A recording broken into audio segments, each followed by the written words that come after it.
Hello everyone, welcome to Lost Harbor Tavern. I am your host, Nitsify.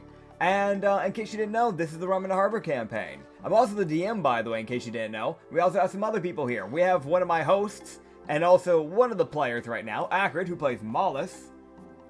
Hi. We also have another host of mine. His name is Tic Tac Dylan, and he plays Chrono. We also have honestly, at this point, I know originally we weren't calling you guys hosts, but technically at this point, you're essentially like a co-host, kinda. Because, let's be real, as long as you're still in this campaign and future campaigns, you're basically just here for the ride at this point. So I guess technically co-host Toasted Ghost, aka Issa, who's playing good old Ublex. Dog, I be cooking. She do be cooking. Would you cook, by the way? Didn't you say that you were actually like cooking some stuff? That's why we're starting a little late. It's soy sauce chicken. Very Hell simple. I put a photo of it in the... That actually sounds good. I'm not gonna lie. I had like chicken tenders today with some like potatoes and broccoli. And that was damn good too. So, hell yeah. And by the way, we also have one last little co-host guy, Bizarre Man, little guy man here, Reed, bought Farag in a box. He plays Usagi. Yep. Time to get rich. Also, in the peanut gallery, with a 45 7-foot shotgun, caliber 59 ml, is Anya. What the fuck? You invented it. It's your gun now. Congrats. What would the recoil be like? Hello? Don't worry. Is this a recoil be goddamn like... tank round? What the fuck is she shooting? Yeah, of course, her gun. Yeah. Hey, Anya, can you roll me a to hit? Oh. Hold on a second. I need to Alright. grab my metal dice of doom. Alright, cool. You have a +6 to hit, by the way. I have a +6 to hit. Yeah, you have a +6 on that to hit. Just, yeah. 15.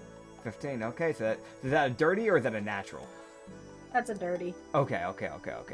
Go ahead and roll me 2 D100s. Okay. However, I'm using your dice. Appreciate it. That is a 61 and a 62. Okay, gotcha. I'm going to keep that in mind. That'll show up later. Alright, so everybody, let's get into this. If you don't remember, in the last session, the people walked around and did some goofy old stuff. Mollis went to the noble side of the city and decided to peek around, find Cho, get himself caught, get stabbed in the back, and get a bunch of information, as well as some files that was handed over to him by Cho. The other thing is that Usagi, being the little goofball rabbit that he was, decided, I'm going to get myself checked for STDs, found out he doesn't have STDs, and then on top of that, the man, the little guy, went to a brothel. And he got some information on some people, and also found the noble that you guys needed to find. So you guys now have a way in. Yeah, due to Usagi being a thirsty little guy. And lastly... It's one of the few times I'm gonna thank you for being horny, Usagi. Told you, sometimes it has advantages. This is true. Speaking of people, Chrono and Ublex walked around the marketplace, besides getting a massage, walked around the marketplace and got to get some canned food from an unknown man, an unknown Durla, who just so happened to have what do you think about everything. a crossover? Oh, I know. Let's just have him appear for 5 minutes. Yeah. With no explanation. I'm so full of I want to cans. mention, by the way, that is a PSC from the Say campaign. I got to deal with the repercussions of that. He paid for that dearly. I was just here. Oh, man. But, that being said, Ublex did get all the rations they wanted, and they got to be walked around like a little dog. I don't remember if there was anything else they did, besides getting rations, honestly. But, they did do that. This is the fucking tiny I'm here from Dylan. Yeah, Chrono kind of just like stuck around and kind of just walked the dog, the crew dog, and got a massage. He's fine. Yeah, no. He's chilling. Yeah, no, I'm not gonna lie. Last week, I was tired as fuck going into the session. I was just here, man. I get it. We all have those days, man. But today's a better day because today y'all get to head to the fucking motherfucking party, baby.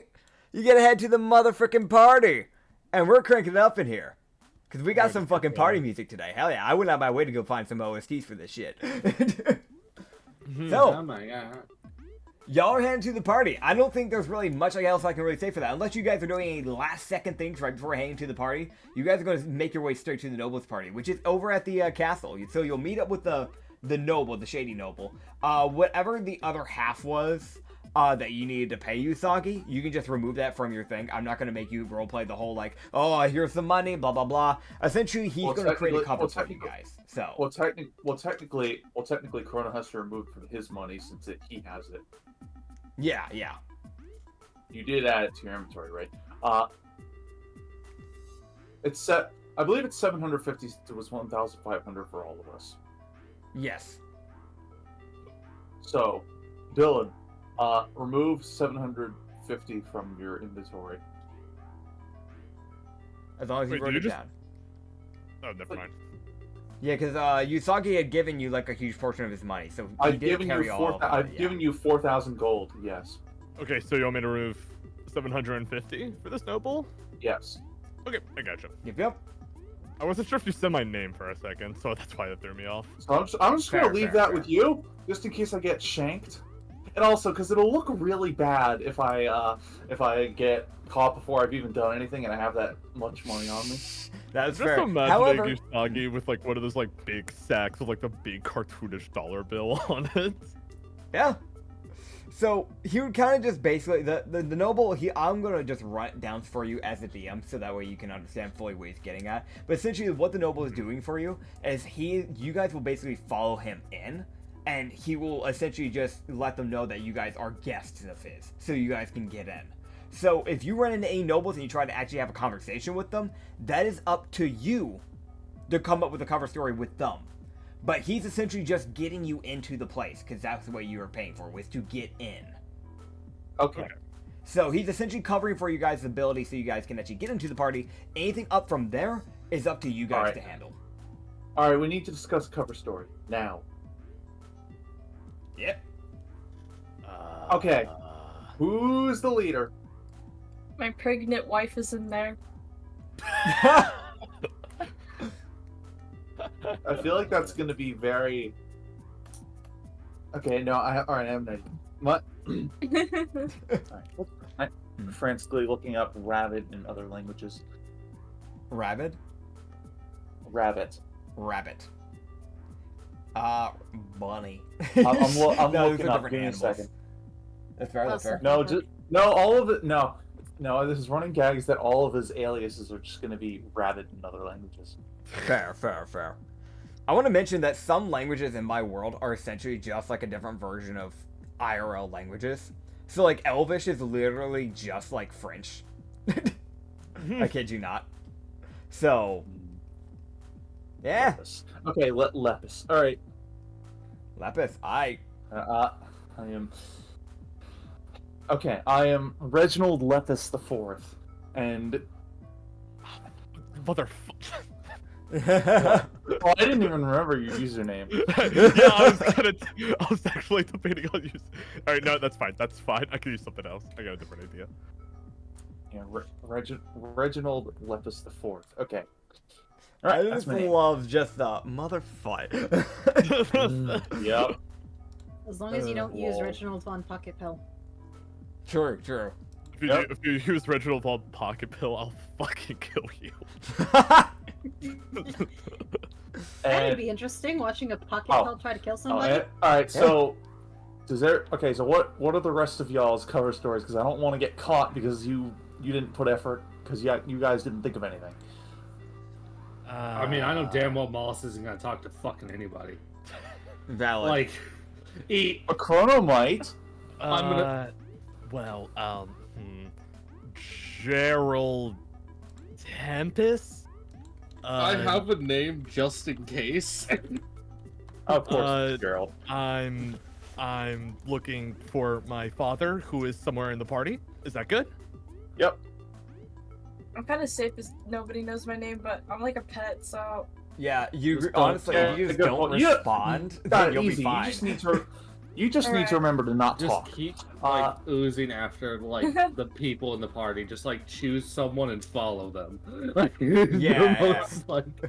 To be honest, you might be better off just hiding on Malice's back or something like that. Okay, so that. Yeah. That could the important thing is that I don't wear my. So, oh boy. I should. All right, so I'm ready in my white suit. All right, Let's go. So, everybody's good to go. I've Wait, got the. quick. What's Mollus's like cover name, just in case I need to talk to you? Oh, where did I write it down? Frollis. Just something very close to Mollis. Frollis or something like that. Okay, no. My motivation is that of a Just Dave. is of course Dang. that of a millionaire playboy who has nothing better to do with his time. That's fair. That is technically a thing. There are some And people it's that. not even Hmm? and it's not even wrong. Eh, I mean, technically, in my world, there are literally just like natural celebrities or people who just are known for like theater acting and things like that. So.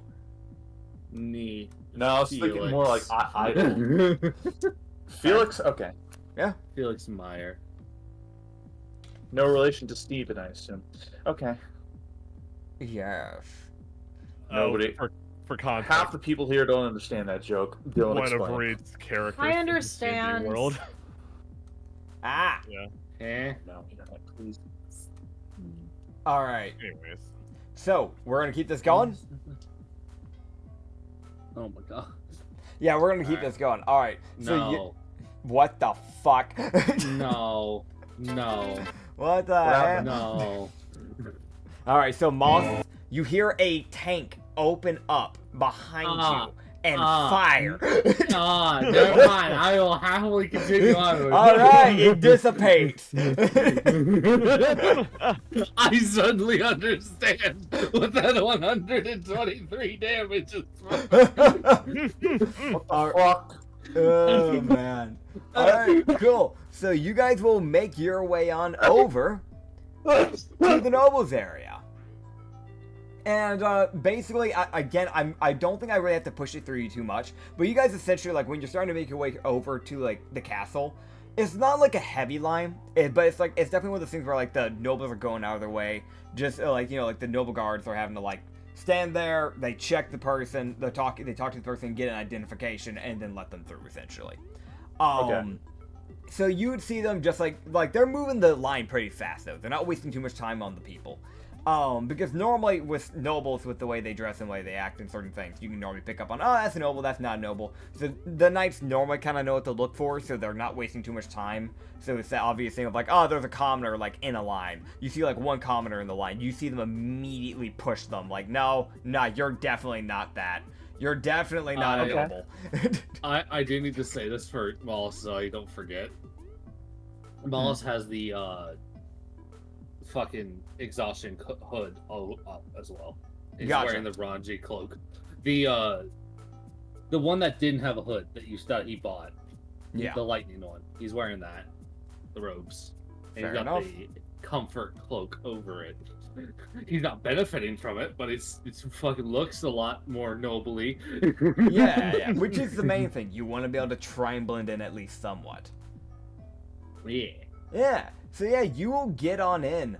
It would be a simple thing of like they would stop you for a split second with the like the shady noble, and he just kind of give them the like they kind of like look you guys down and then look back at him and he would just go, "They're with me," and it would be as simple as that, and they'd let you. All through. right. oh yeah. Yeah. All right. All right. I just posted a very applicable image.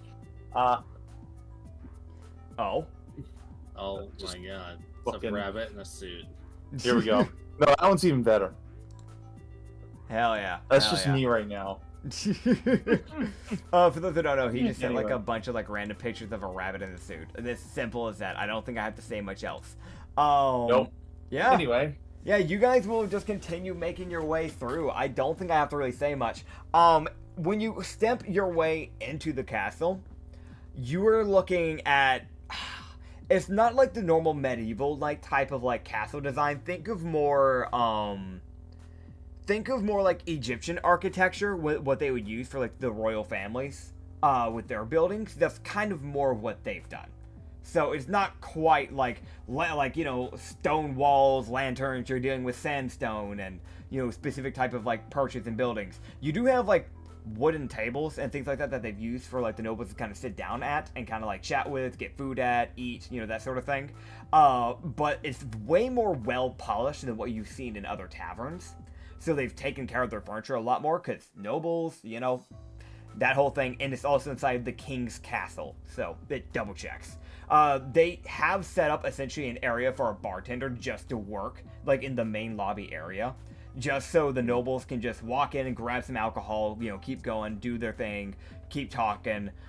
It's busy. There is like rough estimate, maybe around 50 or 60 nobles in this place. Oh god. Like, there's a lot of chatter. You can see where there are definitely Navy people that, they seem to be kind of, like, hanging around in, like, random areas. Some are perched up on, like, the second or third floor balcony areas. Some are kind of, like, more in near the wall. But they're making sure they're not in the way or in the crowd. okay. So that way they're not, like, you know, getting in the way of the nobles. Because, yes, while they still have a job, if they get in the way of the nobles, let's be real, they don't get paid enough to deal with someone yelling up in their ear. Understandable. Yeah, So- that checks. Yeah. Yeah. That being said, I mean, considering with the crowd and all that, the chances of you guys getting noticed is pretty small. I think that's just a Good. natural go-to for you guys. Unless you guys do something really stupid, you should be fine. I'd like Okay. to pick up a table and All right. Hey, Athletic. honestly, if you do, no. if you do that, once you start fighting Halimar, that's the biggest opportunity for me to go immediately loot the nearest safe. Because everybody will be over there and not over there. Fair enough. All right, I'd like to snap the nearest person's neck. All Oh right. god. Oh, Cool. my God. Okay, I would so- like to Splash calmly J. look around. Flash. All right. Just make sure so- it's not. Just make sure it's not my girl. Just make sure it's not my friend with benefits or my ex, please. Okay, so two things. Chrono, because you want to snap someone's neck, sleight of hand. Mollis, Oh, God. perception Got it. check. One sec. Wait, what? Don't go through with the snapping of someone's neck. I'm not. I'm not. I'm just gonna roll perception. What the hell? Alright. Yeah, anyone who wants to be looking around for perception. 16. I'm A gonna 16? look. Okay. And what about you, Mollis? I don't know. Let's find out. Mollis has not rolled yet. Oh, that's a dice number. That's a dirty 19. Okay, so this is gonna be the thing. I need to know specifically what the two of you are looking for. I guess, Dylan, since you rolled for us, let me know, and then Acrid can tell me after, and then I'll give you guys your answers. That Halimar fucker. Okay. And Acrid? Anyone of note, really? I'm not specific. I'm looking more for notable people. Understood. So, I'm not specifically looking for anybody. gotcha. So I will be honest. Dylan, Yeah. you do not see Halimar. Shit. But I will also mention the king isn't out either. So there is a shot he might show up with the king. There is also a shot he doesn't, because it's Halimar. Got it. I'll Chaotic kill the king bitch. to assert my dominance. That's an option. Mm-hmm. He's Um, not out yet, Don't. dumbass. Don't. Damn. Know that, Anya? Don't. Okay. Because he just said it. I did just say that Okay. is true. That being said, for the other bit, Notable people, there are a few people that you can notice with a 19. I think that is fairly obvious. Anyone that is like just kind of like within the same heights and stuff like that, or like within like the mixture of everything won't be as noticeable, obviously. For, you know, good reasons. Because they're in the mix of everything and aren't, you know, yeah, I think that's pretty obvious. I don't think I need to explain any further. But with a 19, I'd say you can probably notice 3 specific people. Which is one, you would recognize the lizard noble that you killed. Fuck, he's What? Yep. Fuck, he's back. Alright. So they probably got a cleric there in time to use Revivify. So let's just hope he. Oh God. Alright, I'm gonna kill him again, then they can't revive him. No! Oh no, he's Oh. not leaving this. He's not leaving alive. I'm promising you that. That's fair. At least kill him in a closet or something. I don't give a fuck about stealth, bitch. I ain't no rogue. So you can see that he's kind of like. Do anything yet? You can see that he's kind of like seated at a table. He isn't talking with anyone right now, but is more of like he's just kind of sipping his wine, waiting.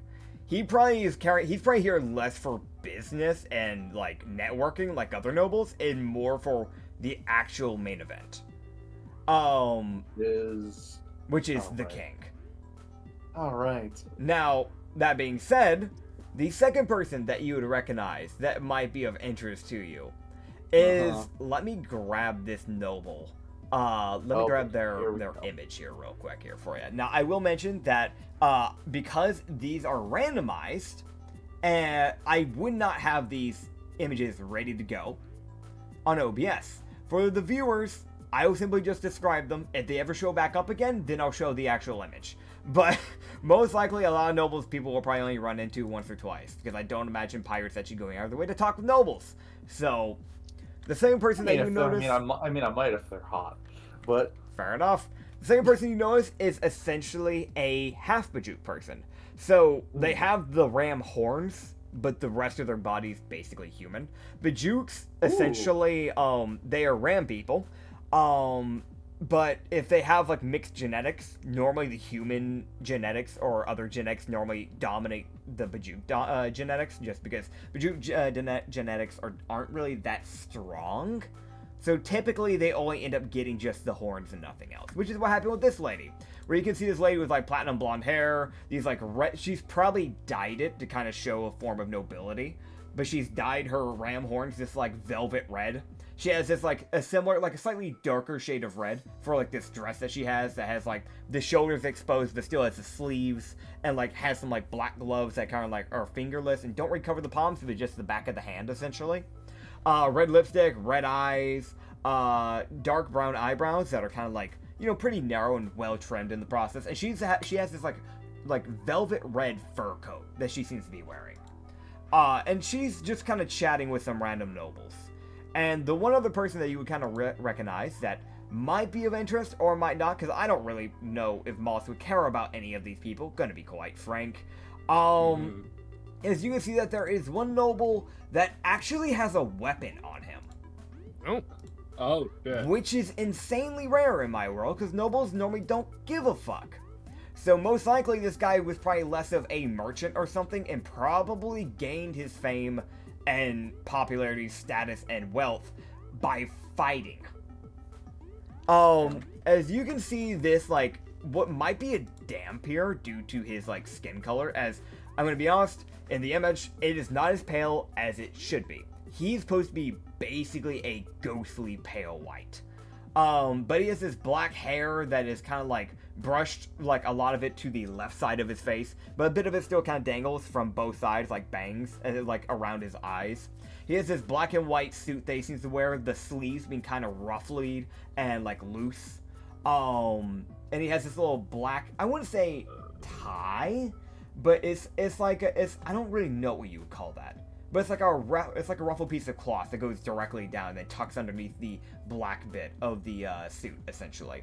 And then he has this black cape that he drapes over his shoulders, that's connected to a black choker. Very fabulous, man. Yeah, a lot of gold that he seems to be wearing. But you'd recognize that the sword that he has on his hip is a silver-bladed longsword with a black handle and golden decor on it. Is he missing a hand? That's for you to figure out. In that image, we're just saying that he has it in his pocket. And that's exactly how he's standing. He has, well, besides like the whole sword thing, he literally has one hand in his right hand in his pocket and his left hand out. So he could be missing a hand, he could not be. But he seems to more just be kind of just talking lightly with like a person or two whenever they walk up and approach him. But he seems to mainly just be kind of watching and drinking wine on the side. But that is kind of the main surroundings. You can obviously see where the nobles and nobody else is allowed to go, by the way, as well in the castles, because the staircases are kind of barred off, so they're keeping people from getting to the actual rooms that matter when it comes to places. There is an outside balcony that can also be gone to, so if you wanted some privacy away from the whole, like, you know, party and everything, you can head out to the outside balcony, and you can get a nice little view of the ravine. Interesting. So yeah. Noted. Mollis is grinding his teeth under his hood. That fucking lizard. He's like, God damn it, you're alive. Alright. Well, I know there's one person I have to kill. That's fair. That's fair. It's the, you've been revived once, bitch. They can't revive you again. Well, But I'm not going for him now. I'm just gonna wait. Crow just kind of shrug and he'll just say, I don't see Alamar anywhere, so, screw it, I'm getting food. And he's just gonna go leave to get food. That's fair. I'm joining you. People of note. Okay, we have 2 people getting food. We have a person who said he's seen people of note. Are you actually doing anything specific? God, okay, I need to roll what Mollis is gonna do. While you're rolling that real quick, I just want to let everybody know, on top of a chandelier that is kind of hanging off from the roof, is a weird animal. There is like, okay, so the best way to put this, half of it looks like a black cat, the other half of it looks like a white dog, and it's just kind of watching. Wolf, not dog. My bad! I don't like this. My bad! I know exactly what that thing is. Oh god. I don't, and I'm scared. Alright. Fair. Mollis he's going to make his way around and not head into the midst of the people. Okay. So he's gonna slowly make his way towards the dampier. Okay. Because he looks of note. He's like, you're interesting Alright. enough. So you're heading to the dampier, we got 2 people getting food, and what about you, Sagi? I am going. Okay. What I'm gonna do is try to find. Is everybody just confined to this one room? A lot of people are confined to this room. There is, I guess, technically the bathrooms, because they do have to have, you know, like, that open for people, and there is the balcony, so there might be people outside on the balcony, but, yeah. Okay. I'm gonna slip to the balcony because that seems like it would be less, there'd be less. Let's pee. Yeah, less people there. Alright, cool. So I'll keep that in mind. We're going to knock out the food bit real quick, because I think that'll probably be the easiest to knock out fast, straight away. Food man and food woman. Okay, Ublex. Frodo's gonna whisper to you a question with the most utmost sincerity. He'll just say, what food should I get so I look like I'm a normal person? Oh shit, the 2 Why people are you that... It's like caviar. Okay. How does Ublex What the hell know is that? caviar? Hey, roll me a history check. Yeah, exactly. Specifically Ublex. Wait, who do you want to roll the history Ublex. check? Ublex. Oh, gotcha. Okay, I roll in D&D Beyond. Yeah. I got a 6. Okay, so you say the word caviar? Because this isn't something you've encountered yet before? I've seen it in the market, pretty sure. Yeah, Like you've it seen it, and you've heard of it, but you don't know if it's actually edible. So you say it, and then it kind of hits you like in the back of your mind. Whether you choose to say it out loud or not is up to you. But in the back of your mind, you kind of think, is that edible? I don't know if that's food.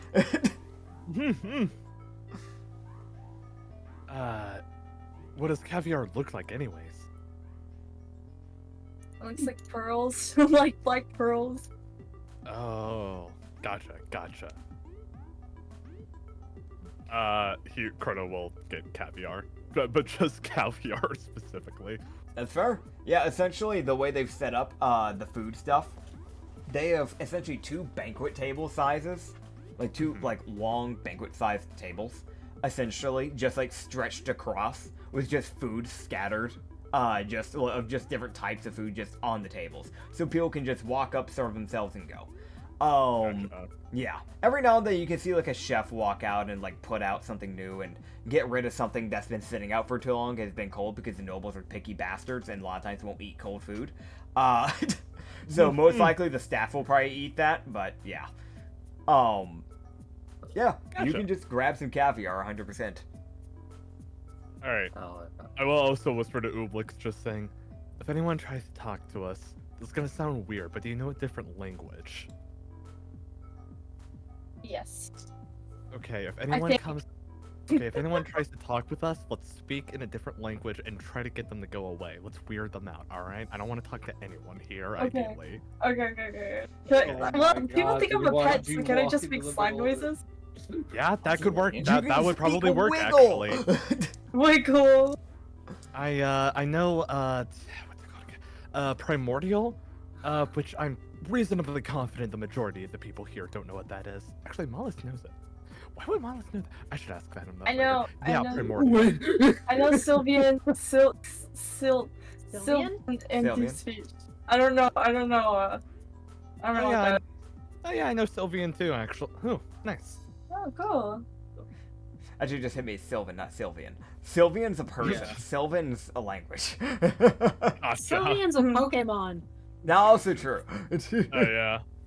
Alright. But yeah, you guys can grab your food. And I guess since you guys are trying to just, like, hide away, from my understandings, you can just grab a table where nobody's sitting.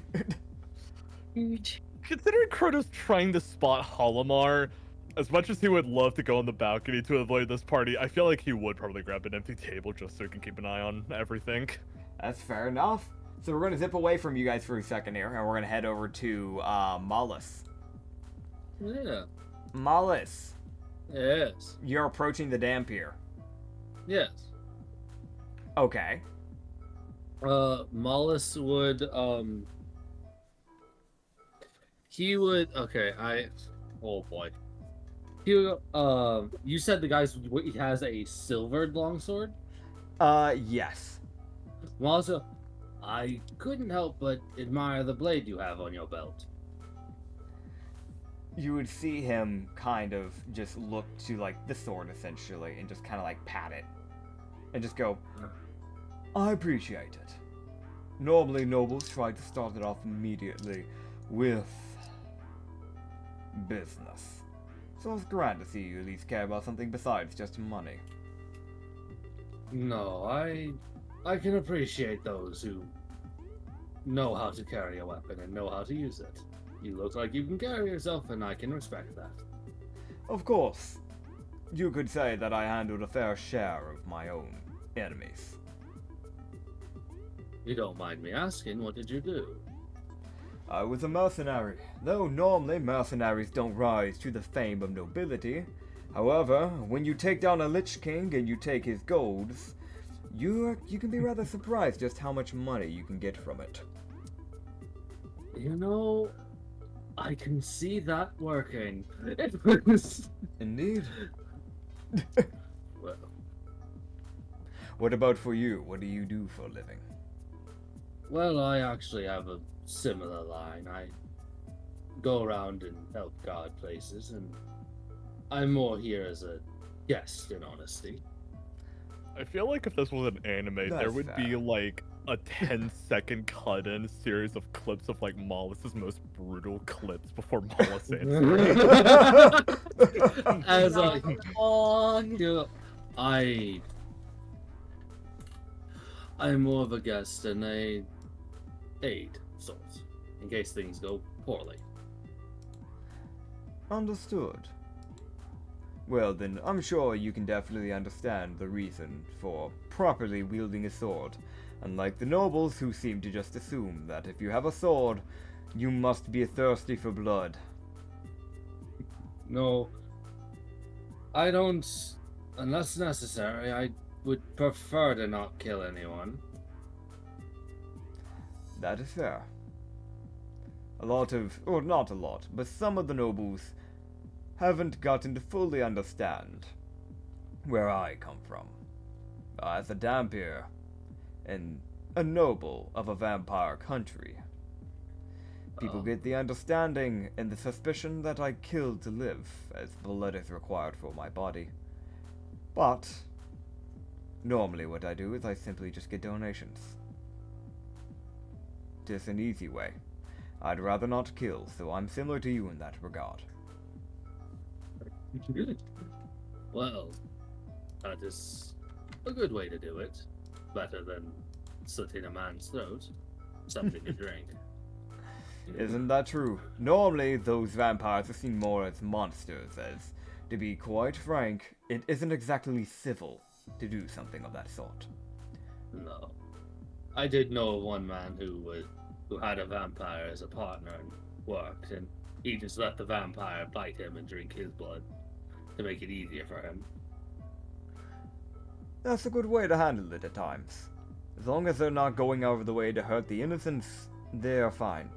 Typically, and from where I'm from at least, we tend to just kill any vampires that go about their way of living by just brutally murdering the people around them.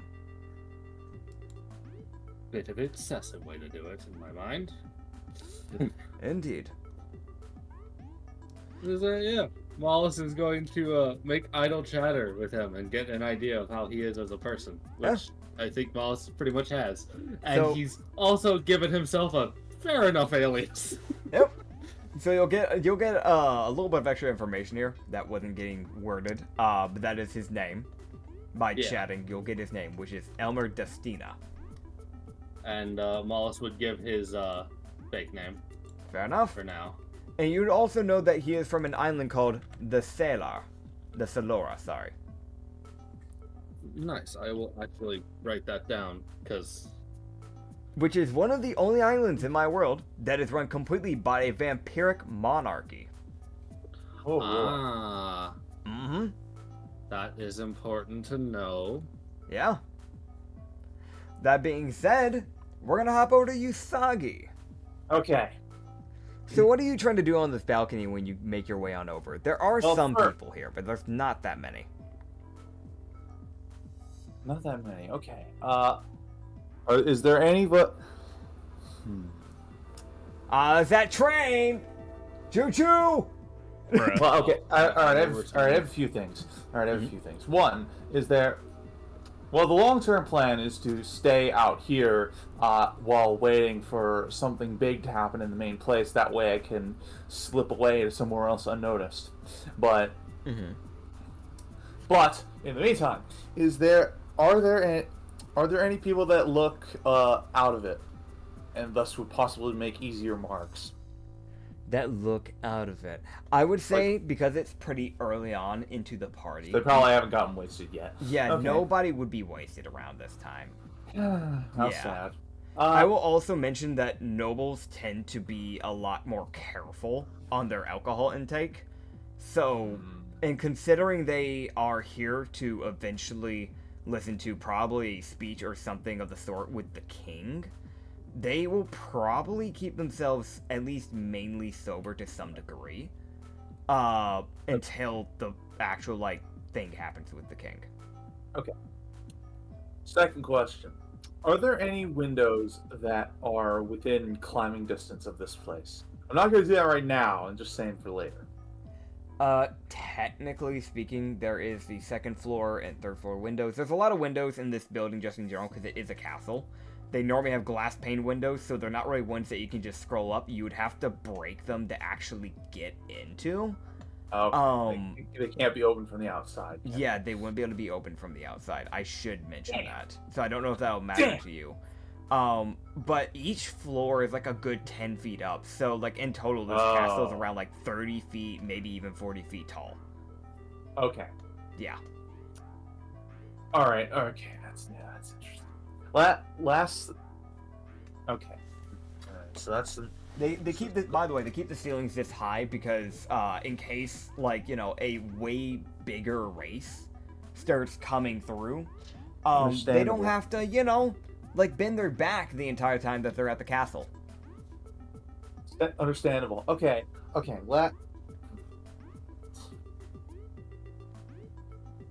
Last question. Are there any interesting fuzzy folk around? Interesting fuzzy folk. Roll me a perception. Okay.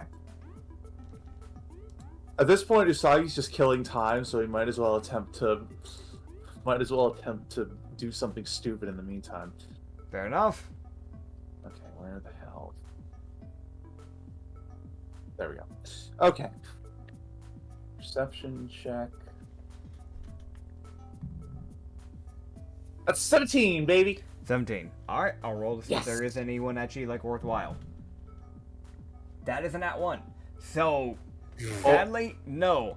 There will not be anybody that is of interest. Right now, the people on the balcony, there might be some inside, but right now the people on the balcony, at least, are mainly just kind of more human and elves, like elvish. Those are, like, the more common, like, non-furry races that tend to become nobles. And there's, like, maybe a tiefling or two on this porch. Alright, in that case, actually, I have a better idea. I need to scope out the bathroom to see if there's like a vent in there or something Fair enough. that I can take down and proceed to climb through. Alright, so you're gonna... You're gonna make your way out... That's fair. Yeah. You're gonna make your way out of the porch. The bathroom is Yes. literally on the other side of this room, so you're gonna... How are you convenient. going through the crowd, or are you, going Might as around? well. Alright. Yeah, so you're gonna go through the crowd. We're gonna cut back over to, Okay. Chrono and Ublex real quick. I think that's fair. I'm trying to make sure you guys all get some, like, balanced Yes, I time. know. So, you two, I will roll, I guess, unless you guys are choosing to do anything specific, I'll just roll to see if anybody approaches your table throughout this time. Yeah, nobody's approaching you guys right now, at least. So I don't know if you guys have any specific you want to do, if you just want to continue just blending in for now. Yeah, I'd say so. I just. Wait, actually, I'll just probably talk to you, Ublex and Sylvan, and he'll just say, So what's it like moving around like that? Out of curiosity. What'd you? Yeah, what's it like moving around? You know snakes? Yeah, I've heard of them. Kind of like that. That's crazy. Because you slither and you slam. Damn, Nitch, you got so fucking close to your mic. Sorry, I'm petting my cat. I'm petting my cat. All of this switches for Rena. I'll just kind of huff and he'll just say, "Man, being a human is so boring." It's okay, man. You didn't choose to live that life. Apparently, I was a human before I turned into a slime. Don't say that now. Hey, Chrono. Oh, right, yeah. You hear in the back of your head Huh? a familiar voice just go, "You want me to change that?" Wait, what? Oh, Wait. No. Keegus? Uh-huh. Okay, so from Ublix's perspective, Chrono just kind of looks like all the color just kind of gets drained out of his face for a minute. And Chrono will just kind of think back and just say, no, that is quite right. I'm good. You sure? Yep, I'm good for now. Mm-hmm. Okay. Let me know if you change your mind. Oh boy. Fucking dumbass. She gave you an option. Chrono will shit. just kind of turn back to Ublex and he's just gonna say back at Sylvan, I think I'm gonna talk about something else actually. Are you? tough Are shit, you? get I think I've polymorph. heard this word before. Are you like? Are you? I think I heard I've heard this word before. I'm trying to remember. What schizophrenic? Are you schizophrenic? No, I'm no, it's just a no, it's called depression actually. Is that like an upgrade? Is that like better? Is it like worse or better? Oh my god. It just God. really depends on your worldview. You see an old Are man you fucking kidding me? I read about this depression thing walking too. up to you. Oh, You know, no. depression isn't real. He's got a dog. Chrono's just gonna look at you, it's Ooblex, with like one of those, what the fuck, no, kind of face. I heard it isn't real. I read it somewhere on a newspaper. I Mhm. There's an what old man. newspaper was that? Newspaper. Mhm. I don't want you to read the newspaper anymore, if that's okay. Mhm. I learned about cool new foods. Mhm. I will be more than happy to help you learn new foods later on. Mhm. I will literally take you inside restaurants myself. Mhm. Awesome. Mhm. So how'd you teach your pet to talk? Oh, Chrono, oh shit. Brother, he walked up. I and walked y'all up. just kept talking. Yeah, I was It's gonna gone. keep going. gonna be honest, idiot. I did catch it. I just kind of kept going because I thought it was a funny conversation. It's Say fair, like I'm a it's parrot. Say like I'm a parrot. Okay, Chrono's just gonna kind of lose the color in his face again as he turns around and sees this new person. Yeah, it is just an old man. It is an old human. I do not have a picture for this old man, but it is an old man. Oh god. You have a he's- picture he's- of his dog? Do I ever? I actually do have a picture of his dog. Let me grab it. Hold on. Oh, this is the dog that was supposed to not be here, I'm guessing. Oh, right. Probably. All right. So Ah. let me grab it here real quick. There it is. There it is. I almost lost it for a second there. All right. So Oh, I you swear to God. see a little Pomeranian, just in his arms, Oh. and He found his dog. yeah, he's got a top hat. Well, the question wasn't to find the dog. It was he wanted a bodyguard for the dog for the party, so that way he didn't have to look after it. But he's looking after it, so it's fine. You can see that he has like a cane in his left hand, the dog in his right hand, and he's got I want to mention you would recognize he wasn't just a normal person. He wasn't just some guy that got money. It was a blacksmith that became a noble. That was a part of the quest. He would have actually enhanced or upgraded one of your weapons if you had succeeded in his quest. But this is pretty prevalent because he has like an axe, like 2 hand axes, one on each side of his hip. Dang. Despite being like probably around 85 or 86 years old. I really prefer to not get our ass beat by an old man.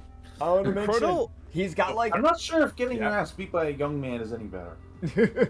by the way, I want to mention he has like suspenders. Like he has like it's that thing where he has like the like dress shirt, suspenders, then the suit, and then the little top hat, and these like Gotcha. clunky black boots. Alright, I feel like Chrono just kind of as he slowly turns over to face this person. I feel like he would kind of forget his plan to say gibberish and primordial for a second because he was just caught dead on talking to Ooblex.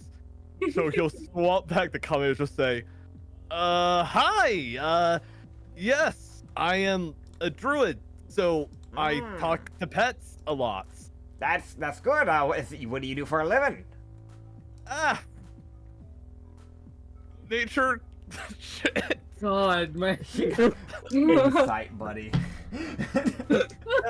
So, sorry, sorry, it's just that I'm actually meeting my father here at this party, and I've been incredibly nervous.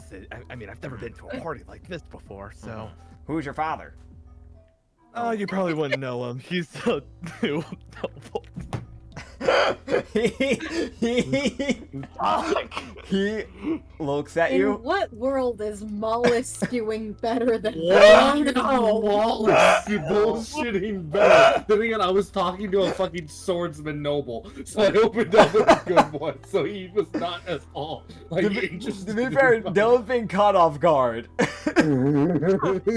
So you see this old man kind of squint, and you see him like he was already kind of lightly squinting, and then his squint gets a little bit harder, and then you say like that, yeah, you probably want to know, and you see him like if he squinted any harder, his eyes would be closed. Oh god. What have we done?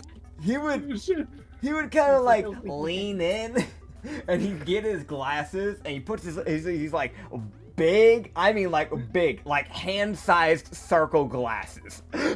Okay. Oh, they thick. Yeah, those lenses are thick. Like when he I'm puts them just, on, like, it trying really magnifies hard to and keep his makes best his poker eyes look face. even bigger. Incredible. Dude, an arrow could hit those glasses and ricochet. Like, He can attest to Incredible. this. He probably made them. You would see him like kind of like put it on and kind of look you up and down, and then look at the slime, and then look back at I you. wiggle. You just go, right. They talk. Want to talk about that? They do talk. They do talk. Very interesting. No, I meant the Pomeranian you got there. Yeah. That looks like a nice dog. Yeah, no, it's a great dog. It's actually, in fact, it's a lovely dog. You want to know a trick it can do? Ah, yes, absolutely. Oh god. He puts the dog down, oh no. and you see the dog start waddling over to a Navy soldier. Oh no. You just go, see, I won't tell them, but that dog will. But if you hurt it, I'll kill you. So catch it fast.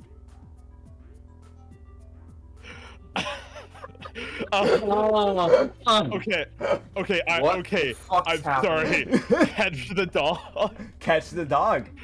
Okay, Proto is going to practically leap out of the chair. Okay, so roll me a dex Well, save. Why? the Okay. fuck? Oh What are you my doing? god, we're gonna have to fight for our fucking Can I lives. actually?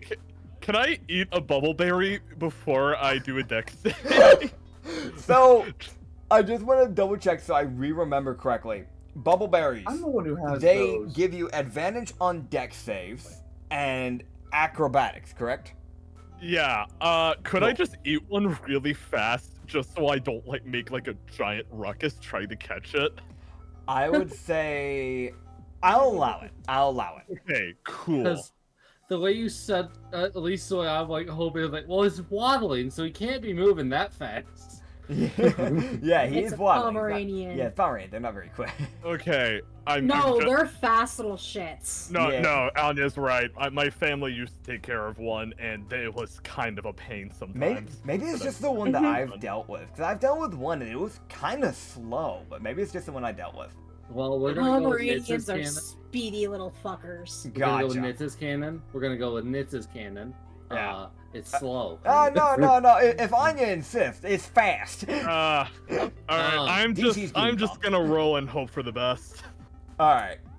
We had two people back up this claim, so I'm running with it now. I'm running with it. Fuck. One of them was even Chrono.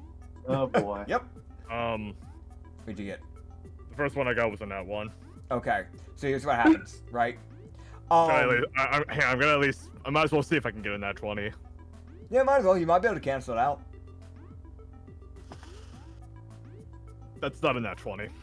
Okay. So I will say this though. On the bright side, Okay. there is a bright side to this. You're getting that Okay. nat one out of the way before an actual fight. Okay. So that is the good bit, genuinely. So Okay. here's what would happen. You dive for the dog. and your leg gets caught on like that little like handle bit that like kind of connects like the legs together. You know what I'm talking about? Oh. How they'll normally have it? Yeah, with those like fancy chairs. Yeah, so like it gets caught on that bit, and as you begin moving and your body starts going forward, you bring the chair upwards with your ankle, and then it conks you on the back of the head. Ow. As it's just a wooden chair, so I'm not gonna have it do that much. It's just gonna be like a D4. You take 3 bludgeoning damage. Oh shit. As you get conked in the back of the head by the chair, and you nosedive. Oh. And the dog stops, turns around, does a little dance, and then walks back up to the noble. You know what? We take it. And he would just pick up the dog, and he would look to you and just go, "Oh, don't worry, she doesn't tell a soul. She doesn't know how to speak." I can't believe you fell for that. What the fuck are you You know doing? what? It's a blacksmith. He's got no fucks left to give. Yeah. Why would he care? Okay. He just wants to have fun. Got Are you it. going around chasing? Are you going around chasing random dogs in the middle of a party? Okay. I was doing the stupid things. I'm just gonna. Okay, I would rather be at maximum health for this upcoming fight, so I'm just gonna spend a key point to use Hand of Healing. Fair enough. So I can get that damage reset. Yeah, you can do that. I'm not gonna tell you now. Yeah, you can do that. That's fine. Okay, cool. He'll just look to you and just kind of go, "Don't worry, I won't tell a soul about your whole little escapade. I'll be honest though, you might want to be better on your cover story. Some people might pick up on that. I don't care because I'm a blacksmith, but." He kind of like looks over at like the lizard noble, and it's not even like he even like fully looks over. It's like he just shoots a quick eyeglass from the corner of his eye, just goes, "He's a bastard," and then he walks away. I like to imagine he's just kind of told Chrono this when he's like on the floor after hitting himself with the chair. As like Chrono gets back up, sets the chair back, I just kind of tell him like, Let's get on the balcony for a minute. Let's lay low for a second. Do you want to lay low? I think we should lay low, probably. Yeah, I like that. How low can you go? Yeah. How low? I can go pretty low. How far away Hey, are they yeah. from Wallace? Chrono's Mollis expression is is- just like a mixture of just annoyed. Actually, it's not a mixture of anything. He just looks really fucking annoyed. Fair. All of Pain you. and annoyance. I would mention, Man, you're telling me. Mollusk is like probably I'd say 20 feet away. You're like Okay, closer to cool. the stair area, whereas like they're more like corner area. Because this room is about like a 60 by 60 essentially. Okay. Yeah. Yeah, so Mullins would, before Chrono gets too far, he'd reach out with telepathy and tap Chrono's mind as he's getting up. See, Mullins can reach out 30 feet, and he would just say, he was like, "That lizard folk, I killed him and he was brought back. We're probably going to want to kill him before we leave."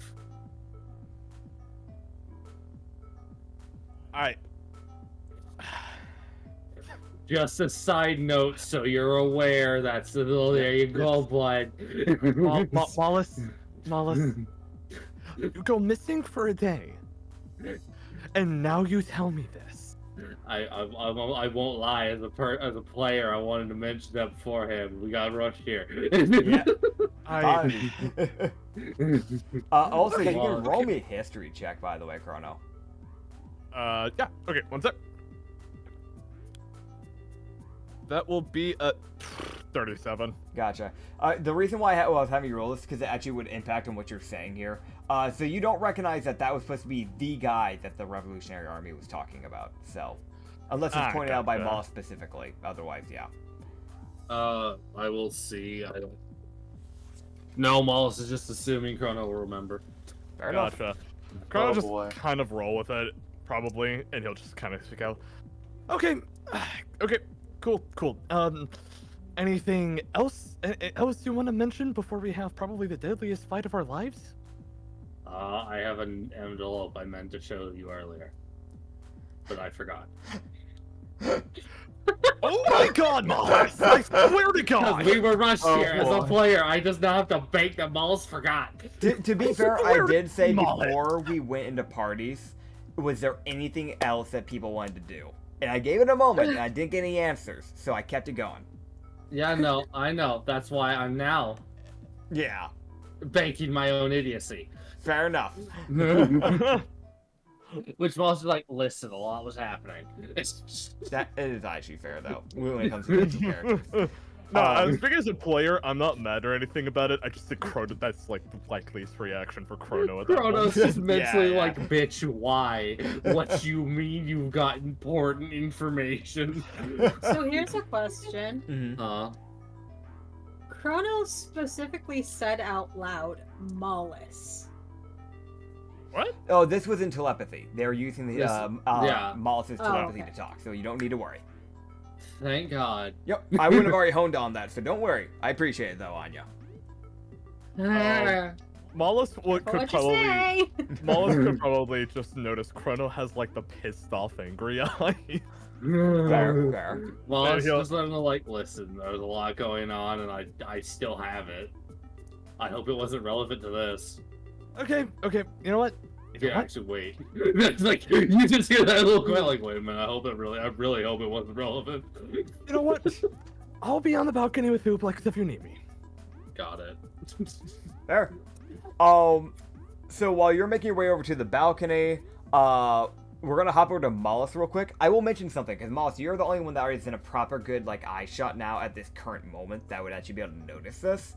Okay. Because there's been a few people kind of slowly filtering in, because you guys were coming in, like, near the ending bit of, like, the congregation, so things will probably start kicking off in a second here. But you would realize that there is a Navy person that walks in that you actually kind of recognize. Oh, fuck. Which is the guy that struck you in the back. Ah, shit. Oh, boy. And you can see falling behind him is Shin. Wait, what? Shoo! Oh shit. Shin did say he would cover for you. So he might be prepping to kill a man. Oh. Should wait. Hi, Well, have fun with Shin. that. Yeah. Is So- Shin stealthing? Is that why So it's that thing of like, he's pretending to be a noble, and he was able to trick the people into thinking he was a noble. Okay. So, Wait a minute. What noble died for this alias store? Don't worry about it. Oh He wait, he did- did kill a man. Mhm. He did kill a He man. did kill a man. So, Oh boy. That's Yeah. my goat right there. that's your goat. All right, Moss is gonna see that and be like, oh, okay. Moss is gonna ask one last question before he will bid Elmer adieu Mhm. and let him get back to his life. And he would be like, what's your take on the warlord that's here now? I haven't seen much be done with it so far, so I can't quite say yet. Also, one quick little tip, because I know you're not a noble, but if you ever get to it, when it comes to these touchy situations, the best thing to do is to keep quiet.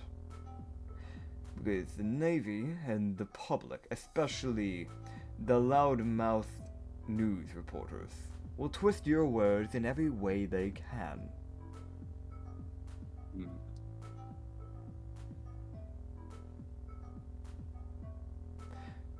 But I haven't Fair seen it in action, so even if I did have an opinion, I really couldn't say. Fair enough. And he will bid the man adieu and head off. Alright. As he's going to try and keep a good view of the area. Yeah. But also, he's now like, I really want to make sure I can actually deal with things should things become a problem. That's fair. Yeah. Yeah.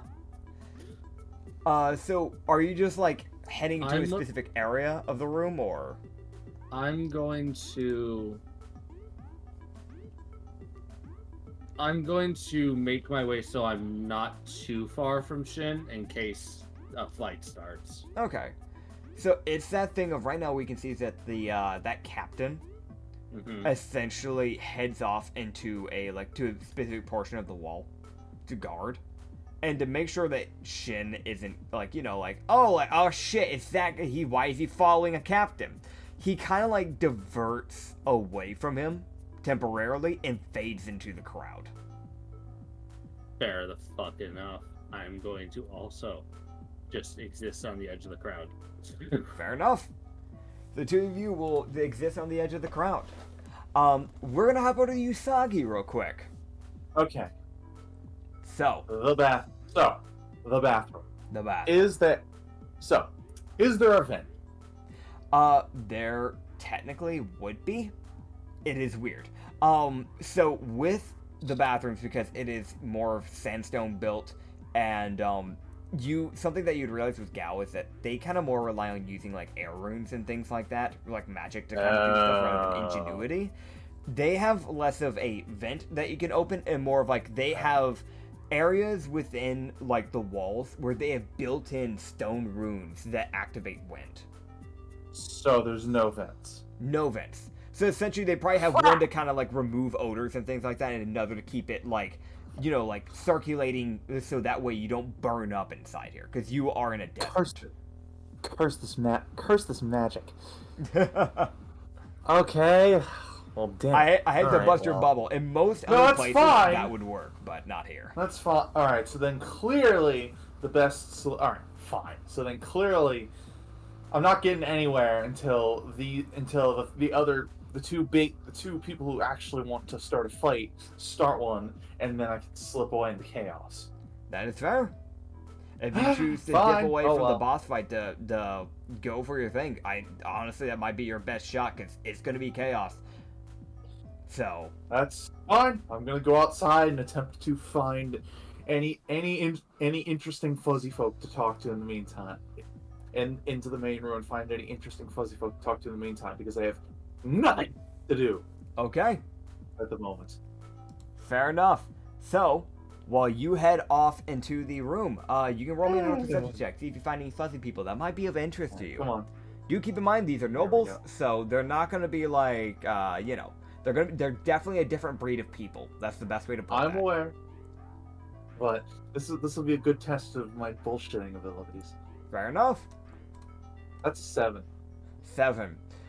So when you kind of look around, I don't know why you normally do so well at finding fuzzy folk. This is so weird for you. You kind of look around. Dude, I want to mention I had stuff prepped for this just in case, because I knew he would try something like this. But it's actually kind of weird, because you normally do so well at this. You pick up some half fuzzy folk that you kind of notice, but you don't really notice any proper full tabaxis or full lupins or anything like that. You notice there's a half lupin noble, that's the closest you get to a fuzzy folk. Damn it! Yeah. Shit. I know, unlucky as hell. Fine, I guess I'll just sit in the corner and attempt to be as least conspicuous as possible, while waiting for something funny some chaos to happen. Okay, so a jester comes out and he does his little dance. No, that doesn't happen. I swear to God, I have your nothing fucking to do. jester I comes can't. back, I will fucking kill that character. If I'm stuck in this room, I can't leave. I can't leave to steal anything, and stealing something in the middle of a crowded room is an absolutely horrible idea. Yeah, that's fair. Okay. So I got nothing. Completely valid. So here's the thing, right? Eventually, it wouldn't be too much longer before you guys would actually start hearing, what seems like essentially the king probably starting to make his way over. The guards are essentially kind of hustling, making sure that nobody can get within a certain radius of the king, essentially. So they're prepping an area for him. By the way, I want to make sure, did I get everybody's stuff before I start throwing in the king? Because I know, Mollis, you said you were heading to the balcony, right? I don't want to screw you over. No, I wasn't. Okay, no, you went to the crowd. Yeah, my bad, my bad. I'm staying in the main room. Chrono and Ublex, double checking, where are you guys at? Well, the original plan was to go to the balcony, but I'm just going on a limb here. I'm just going to assume Chrono would probably catch the king coming out on their way. you would see the guards starting to hustle pretty quick, so that's most likely a sign. I feel like it doesn't take much of an insight to realize, yeah, he's probably coming out in a second here. Yeah. Yeah, I agree. I feel like Chrono would at least just kind of nudge Ooblex and says, wait, no, change of plans. Hang on a minute. All right. So, also, quick thing. Ooblex specifically, and you alone. I want you to roll me an Arcana check. Oh, damn it. Because you are the only actual proper magic user. I rolled a 6. Damn. I will keep that in mind. So, the guards will start to push things forward. I will mention that, like, while the guards are starting to prep things, and you can start hearing the king's footsteps, something just feels slightly off to you, Ooblex. To everybody else, it seems fine. Ooblex, to you, something feels off, but you just can't put your finger on it yet. So, I'll say, like, in another little bit, I'll ask you to do it again. But the king will start to make his way over, and you can actually see the king. I actually have a picture for him. Did I forget to prep it? Yes, I fucking did, because I am a horrible DM, and I am a horrible podcaster. When I say prep, I mean to put it onto OBS. I don't know why I'm slacking. I forgot to do that. I literally sat down today, by the way, like, do I have everything ready? Double checked everything. I'm like, yeah, everything's ready. But don't worry, I can quick put this up there. Not even a problem. I just download it, put in my screenshots, and put it on OBS. Boom! There's the king, motherfuckers. There's the king. Oh my god. So we're looking at a guy who's like, he's pretty tan, like dark brown curly hair that kind of like goes down to his shoulder. He has this like golden, I don't know the exact wording for it, but you know how like in older Egyptian like clothing, they would have like those giant golden, I don't know really what to call them. I always thought of them as a necklace, but those giant necklaces that literally go from one side of the shoulder to the other and just make a giant ring. He's got one of those, and then a white cloth right underneath it that also covers the shoulders. So he doesn't have like a proper shirt, but he does have that with a giant blue gem that hangs off of it. He does have a like golden crown that hangs on his head, and it's rather tall. It's about the size of his head. It's a pretty big crown. And he has this like this golden belt that keeps this like white cloth around his hips, essentially. That he uses essentially as pants. And he also has these like golden bracers that go on both arms. So if someone actually did try to attack the king, well, whether or not he has a class and he's actually been trained is unknown. But if someone did attack him, he could actually probably bring this up to try and defend himself. So that's an actual thing. It's not just accessory. There is actual utility to those accessories for the king. But you'd see that he would start making his way down, and the nobles would begin to quiet, as he would just kind of look amongst the crowd and just go, "Welcome! Glad to have you all here. Sorry for the delay. Normally, we like to have things happen a little bit earlier than normal. My name is King Zeno, but it is a pleasure to meet you all. If I remember correctly, the last nobles party was held in a different country. More in the Fey country, if I remember correctly. I think it was in the Skazi Islands. That being said, I am happy to have you all here. Enjoy the festivities, talk amongst yourselves, and I am happy to host this for you. May you all prosper and have a good, long life. Should you need any assistance, we have Navy watching amongst the walls and above the balconies.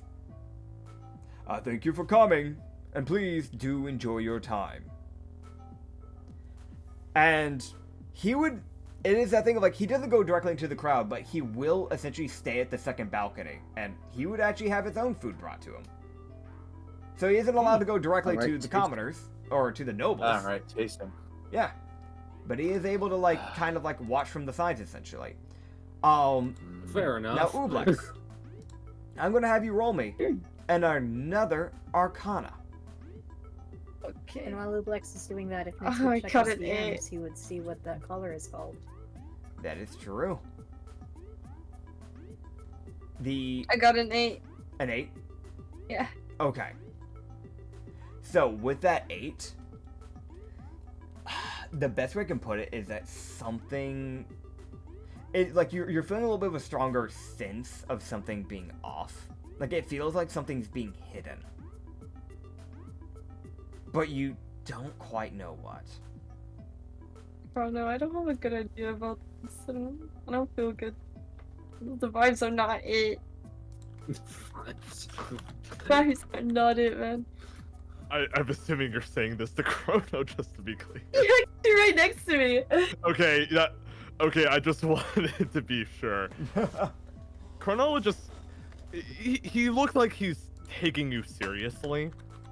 And he'll just say, I hope. well, I'll trust your judgment, Ublex, if someone like you can tell something's wrong. Do you have any way you think you can investigate it further, or...?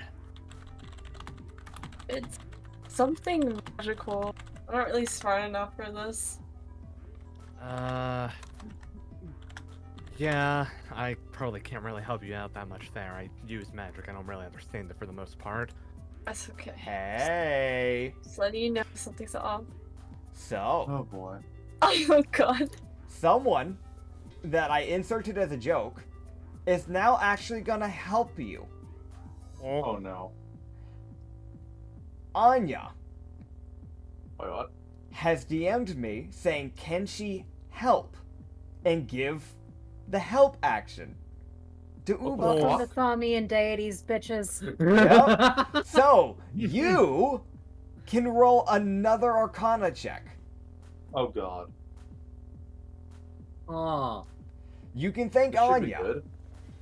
yay. I will Literally, it's the mention. thing of anybody looking up at the chandelier just sees the black paw just move. Yeah. I would also mention that, like, for anybody who actually looked up, I would say definitely Mollusk because of all his eyes in the different areas. You'd probably at least be able to notice it, but you can see that the broad collar has a name with U-S-E-K-H. Probably pronounced Usek. So. Nice. So, what'd you get for that Arcana check, Ublex? You got this. If you need to roll physical, it's fine. If you need to roll on a different thing, it's fine. I think I'm gonna stop rolling. Maybe I'm rolling the thing. Yeah, go for it. 80% of my rolls have been below double digits. I've just been rolling for fun Why? in the background. Ah. 5. Okay. You really cannot place this Arcana. I tried. You tried. You do feel like when that little paw moved, while you cannot see it because it is directly above your head, you feel like there was like a presence that like tried to help push your Arcana check, but you still just can't seem to pick up on it. Thanks, whoever that was. God almighty above. Literally. I mean, you're Man. not wrong. Yeah. In my world, that character is actually a god who will fuck with things if he wants to. Yeah. In the world of Acrid and another friend of ours, my Sona is the Thamian goddess of balance. Yeah. Okay. Hell yeah. Law and order, basically. Right. I need to mention something as well. Because this just hit me. Specifically Acrid. Mm. Since Mollusk has true sight, this has hit me. I need you to roll me a perception check. I have 10 feet of true sight. Yes. Oh, that's something. That's a dirty 20. Okay, so you might actually pick up on the thing that she was struggling to pick up on. That's So- true sight. Now, granted, you two haven't communicated with each other, so you wouldn't know directly. But, you would see that there is what seems to be a cloaked arcanic string that seems to be going across the ground. And I want to mention, the more you move around, the more you can see, like, it's kind of just everywhere. But it does seem to, like, it seems to go into the bathrooms, into the, like, off the balcony area, and it seems to go throughout, like, even up the stairs. Oh.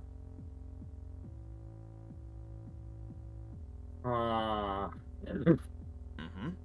I don't like that.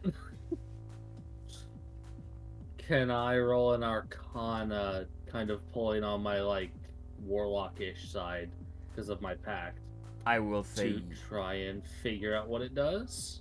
I will say yes. The reason why I only had Ubix rolling Arcana before was because they're a proper warlock, so there is more of like a natural intuition, whereas yours is more like you've noticed the problem, so now you're checking into it. Okay, that's not. Well, I have a +3, so You have a shot, it's just not high. I got a dirty 16. Okay. So you can realize with a dirty 16 that it seems to be tethered to something. And not just to one thing, but to an obscene amount of things that is underneath the floor. And you can feel like as if that string heads outside of the castle, through the balcony.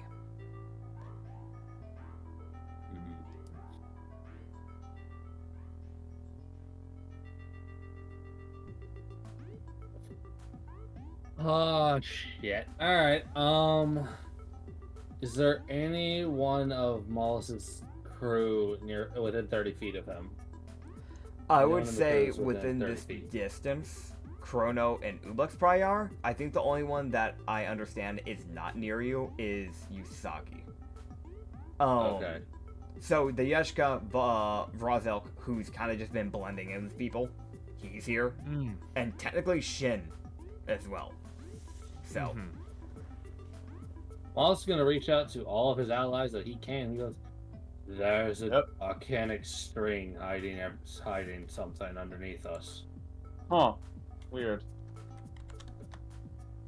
I think, from what I'm understanding, that's the only one that isn't getting this information is Usagi, unfortunately. this is correct. Also, Oh, great. Well, as I mean, far I'm as just can sitting in tell, the corner of the room. Yeah, that's why you're not close to us, so I can't reach out to you. Damn it! Mollus would just go, "I don't know what it does, but it's tethered to something under the floor, and the string seems to head out into the balcony. I don't know what it does, but I can see it with true sight. It'd be hidden otherwise." I don't like that. Chrono would think back telepathically, and he'll say, what does this mean exactly?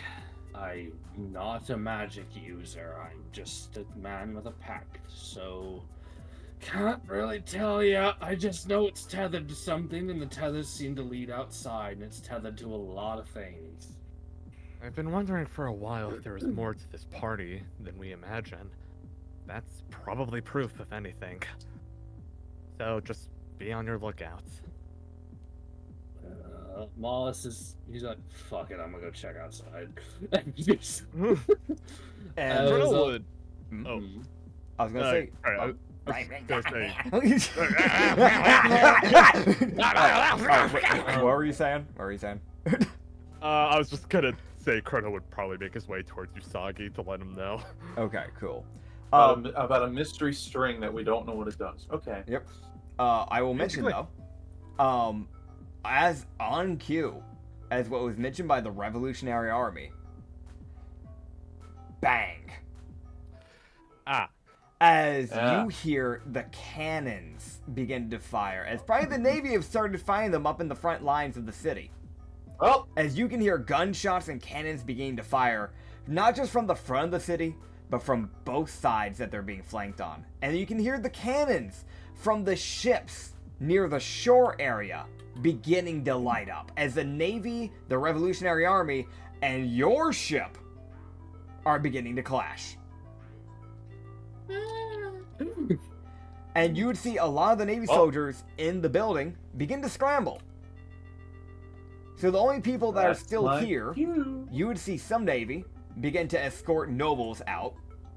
Other Navy people would start to immediately rush out, probably heading for the front lines. And the only people that you can see still kind of sticking around here is basically just the, like, Royal Knights. as they have nothing to do with the Navy and Revolutionary feud. Oh, So all right then. so you have some still like near the staircases, and you have some like on different areas of the balconies or guarding certain doors. But they're trying to keep their positions while the Navy begins to run out. Got it. So, yeah, it's now become a mess. If you want to check that balcony, this will probably be your best time without anybody being like, what the fuck is he doing? If anything, that's actually probably your best time to do so. I'm gonna do it even while we're still passively looking for that one guy. Yep. Olimar. So, I want to mention, it's one of those things where you, Vrazelk, and I'm guessing Chrono and Ublex, are you going to the string as well? Yeah, I would probably also, since I was also in the middle of, from what I gathered, timeline-wise, I was in the middle of filling Usagi in about Yes. a little bit. So Yep. I would probably just notion Usagi and Ublex to follow Chronos. He'll go after Malus. That's fair. So yeah, Okay. you guys will all go over to the balcony to go check that out. You'd see that Shindeo, instead, will follow his way out, falling behind the captain. He's probably gonna be dead. And Usagi, what are you trying to do? I am going to try and find the quickest way up to like the upper floors. That way I can steal things. There is the stairs, but those are being guarded. Well, I'm invisible. I can run right past them. So you're gonna cloak? Yes. Take a charge off, obviously. You can cloak. Yep. Roll me a stealth. They'll be rolling with disadvantage. Wait, really? Oh boy. Yeah, I mean, you don't just get a freebie. That's not how the cloak works. Okay. I thought you said disadvantage. Yeah, disadvantage. Yeah, they get disadvantage. Oh, okay. They get okay. Yeah. All right. I think he thought you said he gets disadvantage. Oh, and I was like, God damn. No. They have disadvantage. I was a little confused for Okay. a second. I turned invisible. Disadvantage. Dude, can you imagine how petty of a DM I'd have to be to be like, no, you don't. You see, All right, these come on, royal baby. guards, they got Here we go. laser eye surgery. All right, here we go. Come on. Let's see what you get, man. That's an 18. All right. So, lucky for you, they rolled a nat 1. Yeah. So the ones at the stairs, at least. So again, if you want to break into any rooms where they're actively guarding, then you'll obviously have to probably be a little bit more than just cloaking, because they're gonna hear a door opening up behind them. So do keep that in mind. That's fine. But you That's can fine, slip past but- the people at the stairs at the very least, pretty easily. Yep. Yeah. I just run up the stairs past them. Okay. So what we'll do, because you guys are kind of somewhat splitting up, we're gonna bounce between the two of you to the best of my abilities.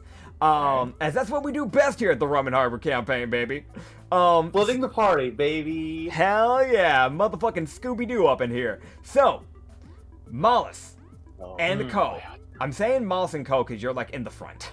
You Yay, start to I follow lead. this string, Uh-huh. and you can see that it seems to just dip off like the edge of the balcony. And when you start to lean over the balcony, you can see very, very loosely tied is a essentially rope ladder that someone seems to have attached to the bottom of it. Huh. And it seems to be leading to a cave in the ravine. Aw. Listen, Well, I think I know where we need to go. Yes. Possibly. Yes, we do. Okay. So, Well, I imagine you go one by one, right? Hey, how far is it? If I were to per se jump off the balcony instead, what would the feet be? Just out of To the cave point? Mm-hmm. So, assuming you don't miss and fall into lava, it would be I would say, maybe 180-foot jump. Oh, there's lava. Yeah, no, I'm not. Yeah. I'm not gonna mess with that. Yeah, Yeah, you- no, one at a time rope ladder. Yeah, definitely. Yeah. I'm saying, it's that thing of, it would take probably 5 to 10 minutes just climbing up the ladder. It's a long Gotcha. ladder. They're using that 50-plus feet of rope, if you know what I'm saying. Understood. Oh man, can you imagine someone actually using the rope in D&D for ones that they always start off with? That's fucking crazy. Wow. Oh man. But yeah, you guys can essentially go down one by one or all in one, up to you. But you can head down to the cave. Okay. Yeah. So you guys will head. Down. Yeah. You guys will head over to the cave, and you can like when you like finally like get off the ladder, and you start looking into the cave. You can see that it has been used very much before because there are torches that someone has set up and lit up, like hanging off the walls, essentially. And rather than it being filled with just like rock, they may have been here for a while. Because they replaced that rock flooring with like wooden flooring and carpet. So they've taken their time here. So I'm going to be honest, this is a long cave. You are going to make your way down this hallway for like the next 5 minutes. During this time, I'm going to swap over to Usagi real quick. So Usagi, how you feeling, buddy? What's your plan? There are, to give you an idea, right now you're on the second floor. You could also head to the third floor. You don't know what's on any of these because nobody's been allowed up here. That's fine. These rooms do not have signs. They're just doors. Some doors are guarded, some are not. Okay. Well, if I know anything, I know that frickin' the guarded doors probably have the important things inside. So, what I'm going to do is, as I assume the cloaking is worn off. Your cloaking goes for a minute. So, I would say because you only had to go up the stairs so far, and that would have probably just taken like 15 seconds. So okay, I'd what say I'm you going to still do 45 seconds. is quickly find the spot the nearest door. Okay. Stab the nearest object with my any sort of object near the guards with the honeycomb blade. Yeah. And run around a corner or something. Okay. So honestly, so that way they'll be distracted by bees.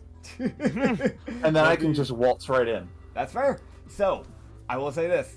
Normally, I'd be like, alright, we gotta roll that d4 to make the bees actually spawn, but considering there's no charges on that thing and you're not in a combat, you can just keep stabbing until eventually it becomes bees, so I'm not gonna make you roll that. I just love the stab, bees! Ah, shit, they're mad at me! No, I just poke it once and then it doesn't work, and it's like, come on, you! And I poke it again and then it works, and then I run away. Yeah, so essentially you went to the first room you saw, which was a janitorial room. So you just stab this broom a lot, just over and over and over. And the bees start to form. So I'm gonna roll because if I remember correctly, the bees have a chance of always being hostile towards you or the enemies. Or does it say? It might actually say in the description actually. If you want to it doesn't say anything. Not hostile towards you or your allies unless provoked. There it is. I was thinking of something different. I was thinking of a spell. So apologies. So it'll only be hostile towards other people. Yep. So, yeah, you stab it and you create this swarm of bees. I will mention the only time the bees will ever actually get hostile towards you is if you hit them. As long as you don't hit them, you'll be fine. Not gonna do that. Yeah. So yeah, essentially you create this swarm of bees after stabbing this broom 19 times. And and you open the door and just kind of crack it open, and these bees just swarm out, and I'm gonna see which guard they go for first. Because they could go for the person closest, or they might go for the person in a random area. They could also just end up going for the person at the stairs. So we'll see. This is the greatest, and there's no charges to this. I can do it whenever I want. Yep. This is the best item ever. Just keep in mind, obviously, that if you use it too much, there might be repercussions, as with any magic item. It is a magic item. But just keep that in mind. But that is fair. It is pretty nice not to have charges on things. But that normally has repercussions, so keep that in mind. And that's that. Okay. So luckily for you, they do not go for the people at the stairs, because that's the one you don't want getting attacked, or the king, because that was also a possibility. Yeah. So it does go for the guy, like, right beside your door, 2 doors down, was a guy who was guarding a door. So it goes towards him. So I'm going to roll, essentially, I guess, just a performance for the bees, to see how well it distracts him. I think that makes the most sense. I'm hoping that he runs away. Watch him be one of those people who doesn't fucking care. Luckily, because there are people like that. That's what I was about to say. If it rolled bad, then it was just going to be all this guy. So it's like, oh no, bees. No, with a 16, he will, like, he would kind of like, he sees a swarm and he's like, how are bees? What? My God, the fucking bees. Why are the bees here? And you just see him just kind of like backing away. Like, what the fuck? And he just like goes into a different room and closes the door because he doesn't want to be swarmed by bees. Perfect. Okay. Go under the door, bees. Go under the door. Get him while he's trapped. They're not smart enough for that. They're not smart enough for that. There are hornets that are that petty, though. There are like yeah. There's a type of hornet just called the John Wick. They will fucking hunt you. So, this means I can get inside that door, right? There's no one there. Yeah, there would be no one there. Kick ass. All right, kick ass. All right. What's behind door number 1? Well, first I'm gonna listen at the door to see if there's anyone inside. All right, cool. So I'm gonna roll, see what type of room it is.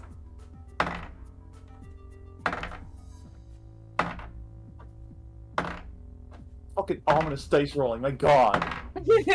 How many rolls? It's a Sicko castle. mode. And understood. Okay, so That's terrifying. is anybody in there? Okay. I said I was listening at the door. I said I was listening. Seriously, you I know. keep hearing from the DM. No, listen, I like rolling stuff just to fuck with y'all. So Okay. you can hear one person talking very lightly in there, but Yep. it's more like they're probably just muttering to themselves. You can hear some like. Honestly, roll me a perception check. Actually, let's see how well you hear this with advantage because Harrigan have really good hearing. So. Yep. Okay, here we go. Second here. I love this music, by the way. I'm chilling. That's a 6. Okay.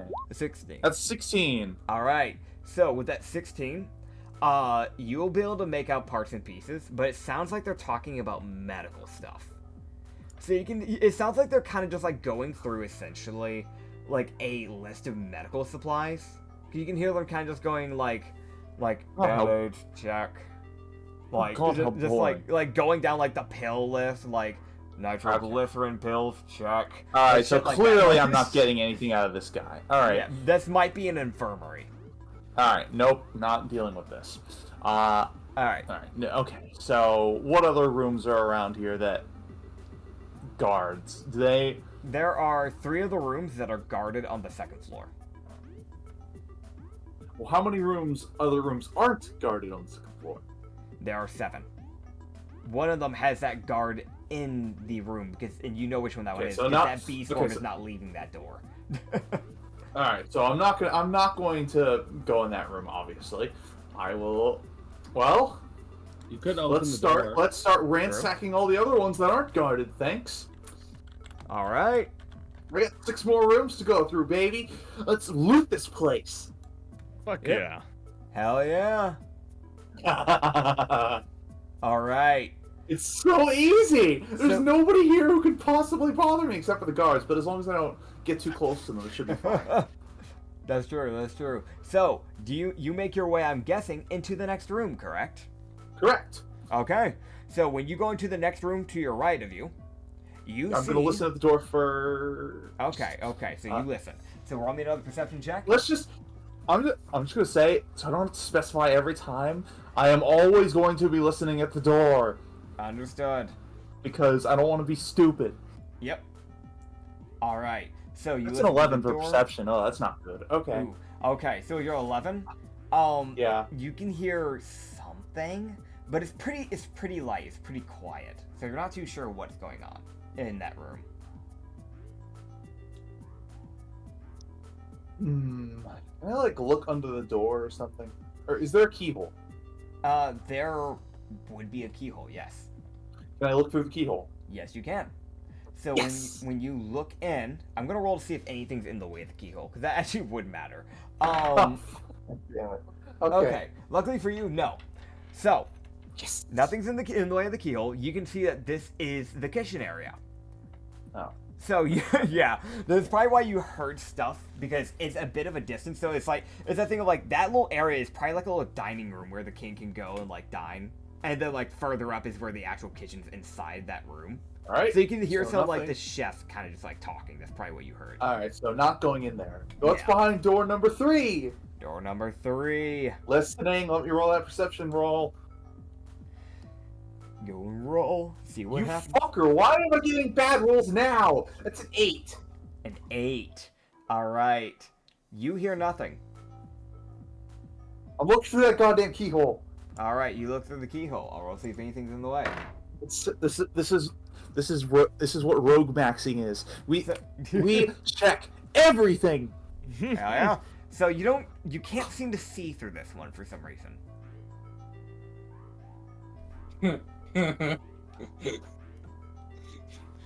You I'll have come 5 back to seconds this one. left of your you have 5 seconds left of your invisibility, by the way. In that case, I'm going to sneak right in and just hide behind the nearest object Okay. before it runs out. So you're sneaking into that room? Yes. Just Okay. watch me swoosh right in. Anyway, Okay. So you try to open the door.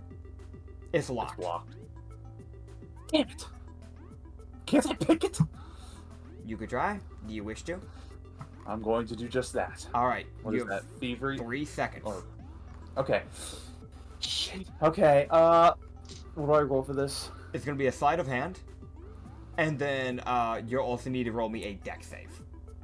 That's Oh, gonna determine how fast you can do this lockpick. That's 26 for Okay. the sleight of hand. Okay, so you'll definitely be able to unlock it. Let's see if you can do it fast enough before your invisibility runs out. Oh fuck me. If it doesn't, then I'll just activate it again. Fair enough. Uh-oh. That's 10. 10. So as you begin to unlock it, it's taking you a little bit of time. And as you begin to unlock it, you can hear some rustling as the door begins to open. I try to jump back and hide. All right. Or Roll me a very, very high DC stealth. oh fuck me. Can I activate Oh, my shit. other Can I activate my other charge?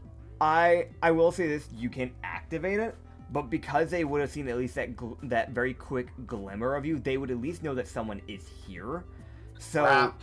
I hate to say it, but they would have had Not gonna help. advantage on seeing you. It would at least Oh, turn it to a God. natural perception. Gambler's Shit. dice? Okay. Don't tempt me! You already used one, if I remember correctly. I did he? Nah, I'm fucking Yeah. with you. Oh, okay. No, I did not. Oh. He talked about it, but he didn't. I just wanted to fuck with him. Okay. I was going to if I had to roll for STDs again. God. No. Yeah, I don't think anybody's used my gambler's dice yet, so. I don't trust this. I'm using one. On a gamble. Hell yeah. I'm going to regret this, but I'm using one. You're using the gambler's Boy. dice? Yes. So, yeah. Essentially, you cloak instantaneously. You don't know why, but something in your instincts triggers as soon as you see them. And you My just... fucking rabbit sense. Yeah, you immediately stealth behind like a vase and just immediately cloak upon sight. And you can see Okay. this knight kind of just like step out, kind of confused. And you hear him just kind of go, maybe I'm seeing things. And you'd see as he steps back into the room and closes it. As he probably heard the stealth picking. He couldn't have had that decency to walk outside. Okay. All right, fine. Room number 4. All right. Right as you get to room number 4, after this one, we're gonna swap over to the others again. By the way, Okay. so fine. room number 4. I'm listening at the door. You listen to the door. Roll me a perception check. Please, for the love of God. This is not going well at all. That's 21, baby! Oh 21. All right. Woo! You hear nobody. That's good enough for me. I'm going in. All right. You head in, and you can see, when you walk in, a treasury. Yeah! Ooh. Now here's the thing. This What? treasury isn't like one of those ones where it's like they have the money in here, but rather they have like basically just kind of like artifacts that kind of matter to them, more like heirlooms. So like they probably That's aren't. good. No. That's Yeah. good. I can sell those. Yeah, that is fair. They are magical artifacts, so they won't do any purpose, but they can definitely be sold. You just gotta make sure you sell them Okay. to the right customers. Ah, yes. Unlawful people. Got it. Yes. Okay. That being said, you can find some. You would also see, in this room is Nekomata. Necromot. Of fucking course she's here! Ah. As she's already looted half of the fucking room. Okay. I can't stop. I just reflexively say, okay. Of course. A little slow, aren't you? yes, I nearly got caught by a knight earlier. I don't suppose there's anything interesting left. Well, I guess I can be nice enough to at least leave you those 3. And she kind of like point towards essentially 3 specific artifacts. One being like What? I'm going to mention these are a little bit more bulkier, so do keep it in mind. Or at least one of them is. As one is like it is a stone bust, so it is like shoulders up of probably what was a past monarch from Gal. I don't think I'm gonna take that one. That seems like really heavy. Probably. It'd probably weigh like your weight or more. Yeah, no, I can't carry that thing. That's fair. There's also a pocket watch. Pocket watches are pretty Another commonly one? used in the monarchy. Typically, they will, like, each generation will have a pocket watch made for them. So Okay. if there are 3 princes, each prince will get a pocket watch. They normally don't carry it on them, but normally rather they keep it in like, the area. As kind of like, Alright. yeah, this guy was here. This was one of our monarchs. Okay. So you can see that there is a pocket watch there. And you would also see that there is some type of, like, unknown coin that has been left to the side. It has been mentioned that past civilizations have lived in Gal before the Empire of Gal was made. Oh, hey, I can always So- tell that to a museum. Yeah. Maybe I could tell that to a museum. Maybe Possibly. a distant one. But yeah, that is a you've got a antique coin of some sort. I'm And gonna take that. the watch and the coin because I really don't. The bust doesn't seem worth enough to. It's a bust. That's fair. And Everything. it's heavy. Yeah. I'm Everything, not. Yeah. I can't carry. I can't. I'm not interested in a bust that big. That's fair. That's fair. Because everything else. Go ahead and put that in pin post and make that short if you wish. I will mention this though. Everything else that I didn't mention, because I said she only did half the room, are things that are Yeah. massive. That's why I didn't mention it. Because even That's for Mollis, understandable. it would be a scream and a cry to try and get it anywhere. Do Because any we're of talking them have, like we're talking like okay, golden well- statues that are like the size of Mollis and or bigger. Okay, I have Fuck a that. stupid Hell question. no, I ain't helping you. Fuck Yeah. you. Okay, I have a no. I have a stupid question. Do any of them have like gems on them that might be able to be pried off? With these statues, normally no. I will roll, but I would say normally they do not. Gal tends to likes to use when they do their sorts of like jewelry and statues and things like that. They tend to use a lot of gold and clay and things like that, but they normally don't embed like jewels and gems and things like that. But I will roll. There is always a chance. I'm sorry to say that is a 9, so I will have to say no. Oh well. I tried to give it a chance though. Well, I tried. Okay. It's fair. So actually, I forgot to ask. What's she wearing? She's so honestly, because she was blending in as a noble, she's just wearing That's like a black dress, essentially, just like a fancy black dress. Okay, that's what she never told me what she was gonna wear. Yep. Before I leave, she's like, "Oh, I must say that dress suits you." Before I leave. Thank you. Okay. All right, So, All right, I assume my invisibility would have run out by this point. yes, I would say so. Okay. Before we go any further with you, though, we're going to swap over for a bit. As Oh boy. Chrono, Mollis, That's ridiculous. Ublex, Vrozelk, y'all are heading down. And at this God. point, you can see that these like hallway has gotten a little bit on the dimmer side. And you can see before you are 3 doors. One to your left, one to your right, and one in front of you. Ah. So, I'm going to put this music on, because I feel like this is very fitting.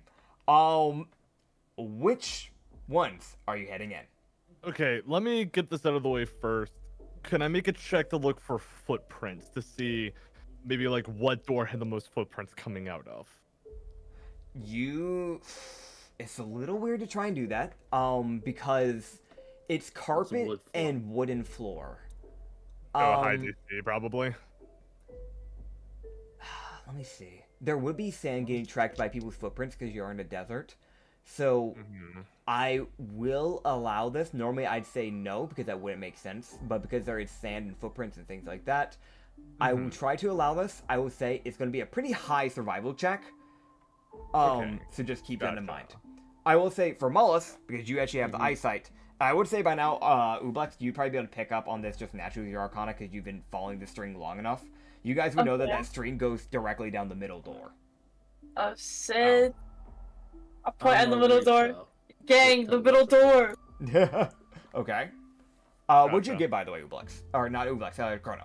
I got a 16, but to be honest, after hearing from Ublex that they could sense something was off, I'm just gonna go with what they say. All right. Cool. So you're just going to go down the middle door. You ignore the left and the right. All right. Mollis is checking. Gotcha. So you're going to check real quick. Yeah. Which door? His first thing is he's gonna check with telepathy to see if there's any one that he can tell is there on either side. If there's someone within 30 feet On any of the doors? on either side. Okay. Technically, yeah. Right side? No, nobody. Left side, Okay. you can feel the presence of maybe, give or take, 45 or 50 people. Oh. They seem to be in, like, almost an agonized state, is what you can kind of pick up. The water mages. That's probably the water mages. I'm willing to bet you anything. Maybe. And Mollis is up in the gonna front, you check can that pick up on 3 people. So, yeah. Oh. Which side are you checking? Mollis would just let everyone know with telepathy. He would just say, "There's 3 people to the front and 40 to 50 to our left." Oh. For fuck's sakes. The most. For fuck's sakes. Colonel would probably reply back in telepathy, just saying, "Didn't we hear something about missing water mages? There's a good chance that's what they could be, no?" I'm checking. Alright. Trying to- Moss is gonna check the door. Trying to Alright. do it steadily, if you can. Yeah, so Stealth. you... Yeah, go and roll that stealth, and you can crack that door open while you do so. God, yeah, I'm so good at this. He's so good. You know, the massive, hulking, 7-foot-tall person. The 7-foot-tall, 20 strength individual carefully opens the door. I swear, if this is a nat 1, I just want the door to explode. Don't worry. Guys, carefully open a door. That's a 2. Okay. Oh. So you're like, all right, I'm gonna be real stealthy. Like, you start opening the door, and you hear the loudest.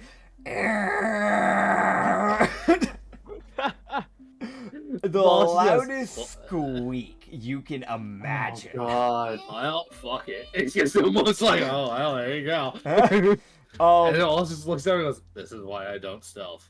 Yep. You can see in this room there are no pirates. You can see, like, now getting a proper count, 57 water mages. Gold dip! As you can Holy see that shit. they have been forced, essentially, to a form of slavery. That's no good way to put it. They have chains holding their arms together. And you can see that they have built a contraption, essentially, into the ceiling. So they essentially, like, they have, like, a metal vest that is on basically their torso, right? And the chains connect onto the ceiling. So they cannot go up to the door. They will be physically stopped by the chains. Damn.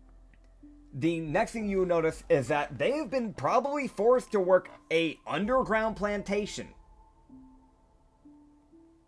As they had some of them working in the mines, and they had the others working to quite literally create crops. As there's not many water options in Gao. They chose to make a water option. Oh god. Man, what the hell? Yeah. Out of people's blood? With water mages, their main thing is using... water mages are often hired throughout Gao to literally just take care of crops. Just like water the crops. But being forced into slavery, that means that they're they're being forced to do more than just do what they can handle. They're being forced to pull from their not just their mana pool. When their mana is dry, they're now pulling off their life essence. Meaning they're slowly killing themselves while doing this.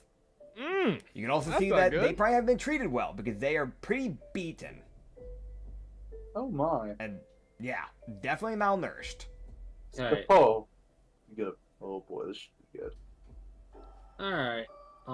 Okay. That one Avatar episode. Can I check on those 3 people that are newer in the other room with telepathy? Does it feel like they're getting closer? Yeah, you can check. You can feel that one has gotten closer, one has gotten farther, and the other hasn't moved.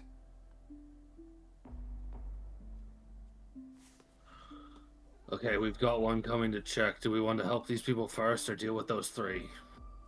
We need to decide fast. It's gonna be way faster to deal with those 3 first. It'll take a while to move all those people out. Mollis is going to reach out with telepathy to any of the water mages that are close enough. He was like, we are going to get you out of here. If you can use your water to break the chain, do it. If not, stay here. We'll be back for you. Alright. As a, it's that center door. Yeah. Center door. Mollis is going to look at everyone and go, if y'all don't mind, I think I'm going to kick that door into the person who's walking towards it. Please do. Alright. Kronos says while putting his gauntlets on. I will mention one thing, that while they were getting closer, they weren't heading directly to the door. That should be mentioned. Well, I'll just still send the door inwards. Fair. Yeah. And if I can kick it hard enough, maybe I'll hit the person that's in the middle of the room. So roll me an athletics check. Nat 20. Oh, Nat 20? All right. Nat It's 20. Nat 20. Oh, shit, That's a someone use it. 38. All right. So I'm going to roll something here. That's a 38. Okay. Cool. So in a weird way, this is kind of like an ambush attack. This is like a wooden door. You like rear back and kick with like the heel of your foot into the middle of the door, the straight up middle of it. And you see the door go flying off the hinges. And you can hear a thud as it hits something. And then the door gets thrown to the right side. As Alright. I'm going to grab the images as you recognize 2 people. And I'm going to grab the images. Where is it? Where is it? Where is it? Where is it? Where is it? Where is it? Where is it? Where is it? Where is it? Where? It's over there. That one. It's gone. Under there. What the fuck?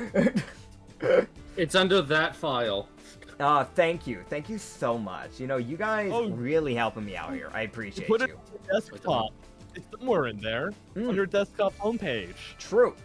I'm glad you knew about that. Thanks, man. Thanks for checking my computer when I told you not to. Yeah, you got it. So you can see the door hit specifically a certain bastard that you've seen before. As you see Oh, the hey, ginger-haired bitch. man from before that had mentioned Halamar. Also, I said you only know two of the people that you saw are people that you recognize. 3, actually, because I forgot about a person, and that is apologies on me, because I'm a little goofy goober sometimes, and I apologize. As the next person, Get somebody. I actually do have them on the map. I, as a person, just forgot to mention them, and that's on me. But you still would have only heard. You still would have only. It's that weird thing. What's the best way to put it? The three people thing was correct, if that makes sense. I just fucked up on my wording. Okay. But you would also recognize that the vice captain is also near. Rydell. And, of course, everyone's Yo, boy. favorite bastard! No. The one and only No. Halamar! None of that. No. Surprise, As- bitch. You can see him. What the hell? Surprise, motherfucker. As, Oh, guess God. what? Moving the map. Oh, it's battle map time. It's battle map time, baby. Oh no. I don't Roll think I can 20's pretend to be a verifying that pet I'm a anymore. human. Keep him busy. Keep him busy, guys. The longer he's down there, the less Oh, he yeah. can bother me. No, I'm just gonna move Yusaki over here because he's not in the fight. Just delete him. Yeah, well, no, because I gotta refine his token. So I'm just gonna keep him there for now. Well, have fun with this. Alright, cool. Awesome. So, let's begin. Before we begin the fight, you guys can do any talking that you want to do, because I'm pretty sure you guys got some shit to say from my understanding. Yeah, you bust Like down that? this door. It goes flying towards... I need to move this token slightly so you understand what was going on here. But you see it, like, essentially hit this guy, the ginger man. As it slams towards him, he basically brought his hands up, kind of softened the blow, and then threw it to the side. And Alright, yeah, like I will that. mention past him, like to the left of him is the vice captain, and past him is Halamar, and behind Halamar seems to be some type of crystal that seems to be floating up and down, a giant blue crystal with like some type of like golden ring that seems to be floating around it, and it looks like that arcanic string probably leads to it. But this area, they've really taken their time. They really outdid themselves this time. Because it looks like they built and somehow found an ancient ruin. So they decided to build into it and use that as their base. Because there's statues to the left and right of these doors.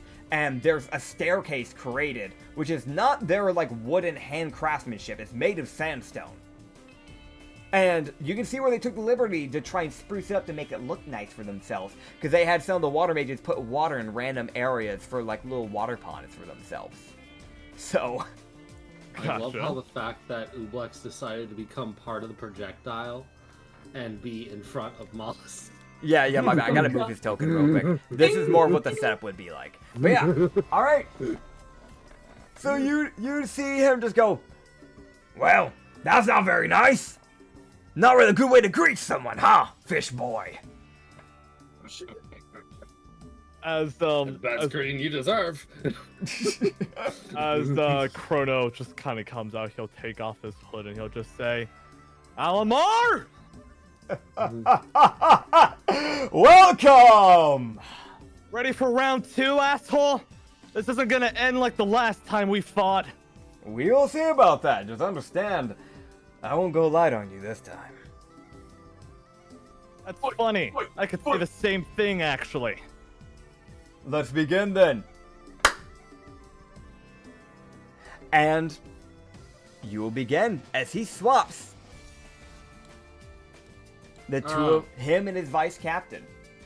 Don't mind me. What the hell? What the fuck? Yep. All right. And as I'm going to have the players begin to roll your initiatives, we're going to hop over to Usagi for a bit. Never mind, I'm not gonna roll, I'm gonna wait. Oh, no, actually, it's good for me to go ahead and have it. Just, like, whatever you roll, just write it down. I got to a the nat chat for me. 20. All right, so I got 20 on initiative. Oh, Oob and nat 20. But it's 22 in total. Gotcha. Damn, son. Ooh, that's good. Hell yeah. Okay, so I got a nat 20. let's go. Another nat 20. All right. So I'll let you two pick on who goes first for that. Rock, paper, scissors, shit, scissors. What? Okay. You guys figured out rock, paper, scissors style. Do it in your Wait. DMs. Figure it out. In the process, Usagi. Okay. All right, Usagi. So I'm going to give you 3 rooms to try and pick within this time. All right. So every round they get is going to allow you to do 1 room. But I'm going to let you, just for this beginning bit, because they did have some time to check some stuff, 3 rooms. Yeah. I think that's fair. So, Yeah. Okay. So Let's knock room this. number 5, I believe it's not. Okay. Yep. What problem? Mhm. Invisibility is worn off. What rooms can I get to without guards noticing me? that would, so it's that weird thing of right now, you've kind of cleared one side of the balcony area, where that guard was already kind of chased off by bees. So, Yeah. the other area that you're going to be going to get the, like, room 5, 6, and 7, those rooms are guarded. So, if you go to that side of the balcony, the other side, a guard might notice you without invisibility. Okay. There are technically that, like, yeah. So, yeah, because there's 2 guards over on that side. So, do keep that in mind. So, essentially, you'd probably need the invisibility to check out these other rooms. Unless you want to go into the room that one guard locked himself in to stay away from the bees. That's not a good idea. Valid. Okay, let me think. Okay. What I'm going to try and do Mhm. is fucking. Okay, let me think. All right. This feels I'm like going such a to- One Piece thing. I'm gonna throw. I'm gonna try and like chuck something. Okay. Or wait. I'm gonna push over. Like, are there any vases nearby? I have mentioned there are vases, yes. So there's vases, like, near some Good. doors, essentially. Good. I'm going to push one over. Okay. Push one, like, shove one over, wait, and hope the guards, like, run past, like, hope enough of the guards run past, so I can, like, and investigate. That way I can get into another room. Okay. So you knock over the vase. I'll roll to see if you get 1 or 2 of the guards, because at least one of them is guaranteed to go check. Granted, they're also guarding separate doors, but they're still on the same side of the balcony. So luckily for you, I rolled. 2 of them are going to go check. So both of them would kind of like budge from their post, like they kind of get that look at each other, like the fuck just happened, and then basically just kind of like go check to that side. And you just go right just over. just for good measure, if I can't, I'm gonna try and stab one of the shards real fast. Okay. I assume this is only going to. I assume I actually have to roll for this because Yes. it's time sensitive. Yeah, this is time sensitive. Understandable. Yes. Yeah. Okay. Give me a second here. D4. Four. All right, here we go. DMs. Oh my god. Oh, That's a damn. nat 1. All right, and you need Oh, a fuck 4 me. on it, right? That you get bees. Let me check. All right. No, it says a roll. Oh, I rolled the wrong die. Give me a second. That was a 1d. That was a fucking wrong thing. There we go. That's a 2. Fuck. All right. So I am gonna do this. That was a nat 1, but you actually rolled it wrong. So we're gonna look at that Yeah, nat that- 1, right? Yeah, that nat 1 that I was rolling to hit. That was the wrong die. Okay, so you rolled a d20. Oh, All right. yeah. We're just gonna keep that in mind. But That that one being- doesn't mean anything. Since Yeah, it was no, the I'm wrong fucking roll. with you, dude. Don't worry. Okay. All right. But I will let you know your next roll will be with disadvantage. There is a reason for that. Anya's things come with a price, so she can give someone advantage, but it means that as all order has to be, as she is a god of order specifically, it also means that she has to then give disadvantage to something else in the process. Okay. So advantage went to the Ublex, and that means that the disadvantage had to be passed down. She just remembered this, so she DM'd me, and she let me know who. So you're gonna have disadvantage What? on your next roll. Just letting you know ahead of time. Oh, lovely. Okay. That being said, The peanut gallery gets to fuck with things. Oh, great. Rules of You're law gonna and get me killed. balance. You're gonna get me killed. Anyway. Okay, Rules the of po- the law point and is- order. the You point is still to- have a chance. Okay, It's just okay. Here's the, harder. Okay, so the B plan didn't work. At least they still like went away from whatever door they were guarding. Yeah. So the B plan didn't work. You stab it, nothing happens. But yeah, they definitely run past nonetheless. Okay, well, good. Then I'm gonna bolt into whatever door they were guarding. Okay, cool. Yeah, so essentially the way I'm going to spice this is that because you had already had like a pretty decent stealth roll from before, so essentially the way I'm going to spice this is essentially that you just kind of hid by like behind a different vase like while they ran past essentially, and then you just dart to the other side essentially to go check it out. Perfect. Yeah. What's in this room? So behind this door, I'm going to see if this was a guarded door or a non-guarded door. Because you didn't specify which one you went to specifically. Fuck. Luckily for you, I'm going to be checking all of them anyway. What? Yeah, that's fair. Keep in mind that vase will probably only keep them preoccupied for so long. Okay. So, with this door, you open it. It was a guarded door. You can see that it was a bedroom. So, now, it doesn't look to be the king's bedroom, but it might be more of a guest bedroom is by the guy. It's a rich people bedroom. There's probably going to be something I can steal. Yeah, probably. Okay. Do you want me to describe it for you? Yes. Okay. So, you do have, like, the thing that's obvious that you can't steal is the giant bed, obviously. Yeah. It has, like, that little hanging canopy thing where, like, you have, like, the curtains, that whole fancy shit. But you can see where they have, like, a dresser, or really, like, it's, like, a dresser that has, like, the handles for it that you can use to open it. Has, like, golden handles. But you can see where they have, like, what do you call it? Not the candlestick, but the thing that you literally use that you pick up that douse the candles. Okay. God, I'm forgetting what that's called. But I think you know what I'm talking about. Like, that thing. Nope. Damn. Well, I don't know what I know what you're talking about. Yeah, I know what I'm talking about. It's basically just made of gold, by the looks of it. Or it's at least laced with gold. It's a very long stick that has a little, like, bell at the end of it. Yes, But there's no... Long stick made of gold with a bell. Okay. Yeah. Cool. So you have that. That could probably sell, like, on your estimation due to your, like, little skill thing. Like, you could probably sell a decent amount. You need to do a proper check, but that's for a later time, obviously. That's for a later time. Yeah. What else?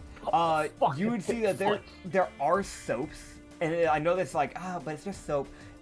It's noble. It's soap. rich people soap. Yeah. Like, that's, like, it's not going to give you an obscene amount of money, but, like, it's still fancy. It's fancy you know what I'm shit. saying? How many? You can find, like, 2 bars of soap. You can also find some shampoo. And conditioners. I'm gonna grab that bottle. That 2-in-1 shit. So, how many bottles of shampoo? You're able to get 2 bottles of shampoo and a bottle of conditioner, if you want the conditioner. Okay. Might as well. It's rich people stuff. Yeah, that man. means it's worth it. Hell yeah. Okay. You have shaving cream in there, golden hairbrush if you want that. Ooh, golden. Yep, Okay. golden hairbrush. Hairbrush. Just gonna I don't need the shaving cream. I don't shave. No. I don't know. Maybe I you're feel feeling like spicy, man. I feel like rich people shaving cream isn't particularly. Probably wouldn't feel that much. Yeah, like I don't think there's anything too special on that. Besides that, the one other thing that might be of interest in this type of room, because since it is a guest bedroom, they don't have like specialized things that this person loves and adores, and like they're holding in the bedroom like a normal person does. Since this is a guest bedroom, it's more just like decorational stuff. There's a golden painting hanging off the wall. It's pretty big though. It's probably bigger than you, honestly, so I wouldn't recommend that. But there is a like handheld mirror that you can grab. That is like the handle of it is like golden. So yeah, so if you ever need to fix your fur or your hairdo, your furdo, Or some would even honestly, say. I might save that. Honestly, I might save that hairbrush as a little gift for later. Fair enough. You never know, man. You never know. But yeah, Anyway. that's the main things you'll find here. Anything else? Is there? Like, Okay, this is a stupid question. Is there a safe? Because I'm trying to gauge if anyone was staying in here at the moment, and you roll me a perception check. That's a very specific thing. So roll me a perception check. I know. Because normally when it comes to like royals and nobles, if they do have a safe in their bedroom, it's normally hidden. All right, perception. Fuck you! Another nat 1. Oh shit. Damn. What are my rolls? So I'm gonna be real. You're looking around so much, and you're trying to be so quick about it, because right now your adrenaline is pumping. Yeah. You do not see a safe. If there is a safe, you would not see one. You are certain there is no safe. Okay. The one other thing is that means that because there's not really a good way to transfer a nat 1 like that and give some extra repercussion, the way I'm going to say that is just simply your next perception, because of this adrenaline that's pumping through your body right now, and it kind of like messing with like your head to a degree, your next perception check that you do will be a disadvantage. Fine. So you have 2 disadvantages coming your way, so just understand that. Because of Gambler's Die? Oh, great. Not Gambler's Die. Gambler's Die is a tucked away nat 1 that I can proc on you at any time. Oh, God. Oh, God. I'm so terrified of that. But it's worth it. That's the one that I can do whenever I please. Oh, God. Alright, you got 2 more rooms, man, before we hop on over. Okay. Next room. You said there was 2 more rooms that were guarded on this floor, right? This is correct, yes. But they're both still guarded right now. These would not be guarded anymore. One of the ones you went into was a guarded one. I will mention that. Okay. They're not guarded anymore? Okay, cool. And I'm gonna go immediately to the next one that I remember being guarded, because that's probably the important one. Yeah, that's fair. Yeah, you can go do that then. Stealing's fun. Anyway. Yeah, so when you head into this room, I'm going to see exactly what they are guarding here. There is always a small chance they are guarding something that just is like, a what the fuck, why were you guarding Where'd I that? go? It's just not high. Also, don't worry, I moved your icon for a second. If I end up barging into a fucking princess's bedroom by accident, that would be bad. That would be extremely bad. Yeah. But I would have to bullshit my way out of this. Okay, luckily enough for you, it's another guest bedroom. Which does make sense with it being a castle and them constantly having nobles and other people from other kingdoms over. Due to political reasons, it makes sense that they'd want to have multiple just in case. The last thing is you want to like look over if like multiple people show up out of nowhere and they're like high reputation and they could actually influence your country. The last thing you want to be is like, yeah, I don't have a room for you. Yeah, that's fair. It's a bad look. Let me just roll that perception check for a safe. And it's a disadvantage, I'm aware. Okay. Yes. There we go. Come on. Ooh, 19. I got 2 19s. Alright, 2 19s? Okay. What the fuck? That's amazing! So, okay. I'll roll to see if there is a safe. I'll give it advantage because there is that. Alright. So, luckily for you, there is a safe. You can try and break into it. This is where your second disadvantage will come into play because this is the disadvantage from the Anya help, the advantage disadvantage combo. Okay, that's fine. Yeah. Here we go. Technically, her name is Sasha. Sasha, apologies. I did not know that. Fuck you, not another nat 1! Another nat 1? Ooh. Okay, so this is unlucky.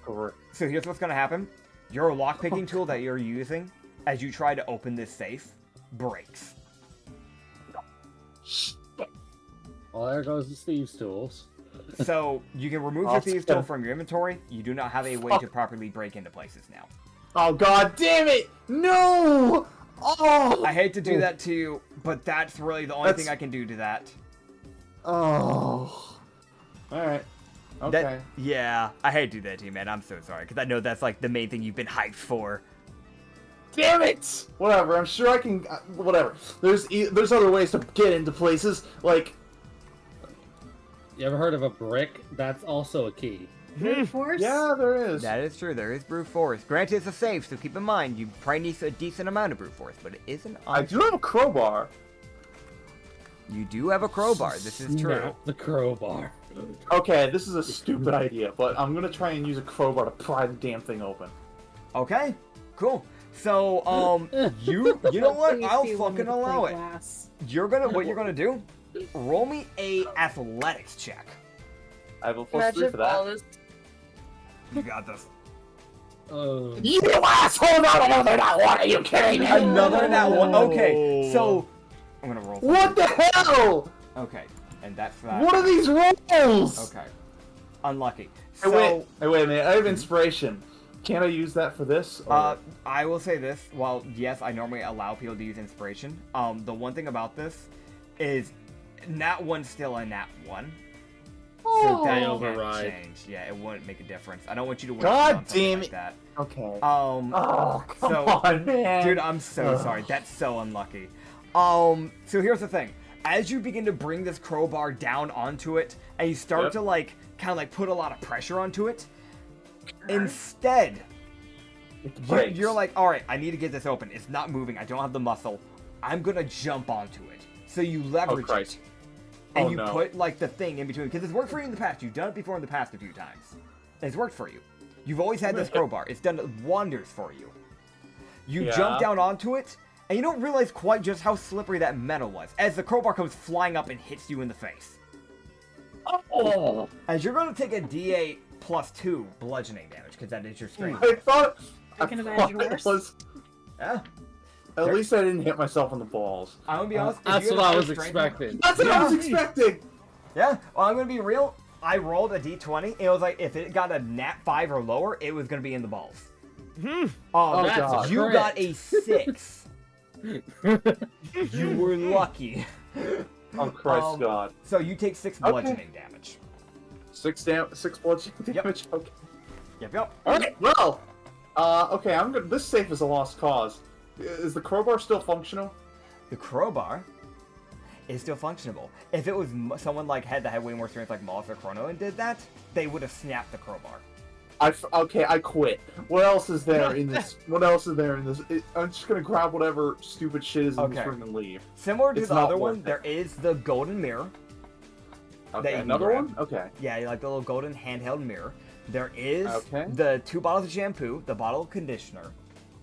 Okay. There would be, the golden hairbrush. So it's basically all the same stuff. Yeah, it's the same thing, because like there's no reason for them to customize each guest room completely differently. You know what I mean? Okay, 'Cause then that's some good, nobles might that's get good, the I idea can of, make "Oh, they don't care That's good. for I me can as make much." some. That's good. I can make some nice money off of this. Yeah, honestly. Okay. And now there's one You more can do one more room. Yes. room. Okay. Okay. What is there? Alright, so those are all the guarded rooms for the second floor. You can either check, you can still check one of the 3 leftover rooms, or you can go to the 3rd floor. I think I'm gonna go to the 3rd floor. Okay. That seems like a. Is it being guarded? Yes. How am I gonna get past this? Okay. I will mention, Uh, there are only 4 doors, 2 on each side, and there are 2 guards on each door. Oh no, I was mentioning were there guards on the stairwell. Yes, there are also going to be guards on the stairwell. Okay, so how am I gonna get past that? Alright. How am I gonna get past these people? Okay. Well, A boss ass stealth check, that's how. Hell yeah. I'm not gonna. I don't have invisibility anymore. It's not gonna work. Yeah, 'cause okay. you also can't hide in plain sight, so do keep that in mind. Okay. What are the lights like around? The lights like? Well, there is that chandelier I did mention before. That's dangling in the middle of the lobby, so I don't imagine you could use that to your preference. But overall, No. like, it's fairly well lit. They keep this castle pretty well lit here. I'm more asking what type of lights. Are there any? A lot of Are it... there any that might be flammable, perhaps? Yes, I will say that, because a lot of it is torches and candles. Okay, good. What I'm going to do... Okay. I'm going to quickly attempt to... I have a short bow. What I'm going to do is I'm going to light... I'm going to light one of my arrows on fire Okay. and quickly fire it at one of the lanterns, torches, whatever. Try and make it fall down. Okay. So if you're aiming for one of the torches... That should cause enough of a That should cause enough of a commotion that Yeah, that's completely I should fair. be able to slip past undetected. Hell yeah. The torches are basically placed like connected onto the walls. So what you need to do is you need to knock them off their mount. That's correct. Okay. So that's completely fair. You can try and do that. So I guess just what you'll do is it's kind of a weird thing. I guess I'll just give it an arbitrary AC. It is kind of small, so it's gonna be a little bit harder to hit. Because I'm using roll 20, motherfucker, because I don't trust. Yeah. Actually, no, I'm using a physical die. God damn it! I've been screwed way you've too been- often. Yeah, you've been rolling bad, man. I've got feel free to. so many nat ones. Okay, here we go. All right. You just roll it. That's a 17. Dirty natural. What do we got? That's a dirty 17. Okay, cool. That will barely miss by one. What? Oh. Okay. So you can take another shot. It's one of those things where like they're not gonna hear the plank of it. So essentially, Okay, you fine, shoot an we can do arrow that. and it just gets stuck in the wall. Damn it. Okay, one more. Okay. Come on, physical die. That's a 16. Okay.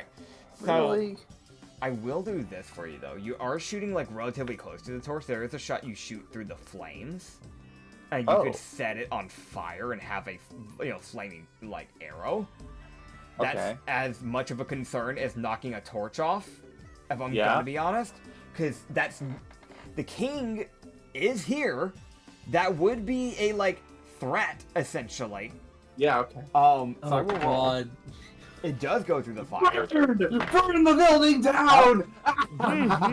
So yeah, so essentially you see like your second arrow goes through the fire and catches the tip on fire essentially, and Yes! it actually Yes! hits one of the like essentially it's like a like royal red and purple like carpet that they have kind of hanging like on the wall for like decoration, Perfect. and also probably to Tapestry. keep like the heat out and kind of keep it cool.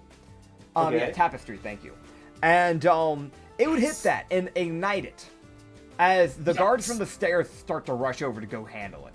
The ones from the third floor will not budge, but those guys will at least go run over to go handle that. Well, that's something. Okay. Okay. All right. So that's something. They got their asses out of the way. All right. Mhm. Can I get up to the third floor without being noticed? Like, how close are the guards on said third floor? So I'm gonna be honest because I said this entire place is like a 60 by 60 essentially, the main rooms. Yeah. And Yeah. then like going up the stairs essentially gives you an extra like 20 by 20. So you're looking at like essentially 100 by 100 distance. Okay. So you're going directly up the middle staircase. So that means there is 50 feet between both sides and you. So there's 50 feet away before you get to the right side, 50 feet before you get to the left side to either of those doors.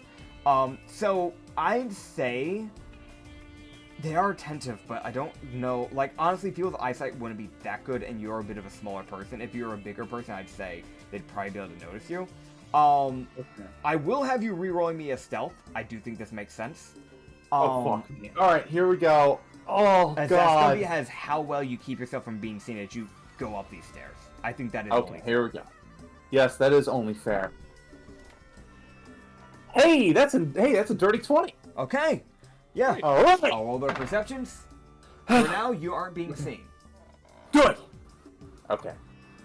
Okay. I feel like we should go back to the other people because I've taken up way too much time already by myself, Yep. and that's not fair. Yep. I was actually just about to do that. I'm going to be honest. As much as I said That's- 3 rooms, that was taking a little bit longer than expected. Yeah, I know. Apologies. Sorry. No, you're Yeah, I know. okay. Sorry, You're good. guys. Get back to your fun, important story.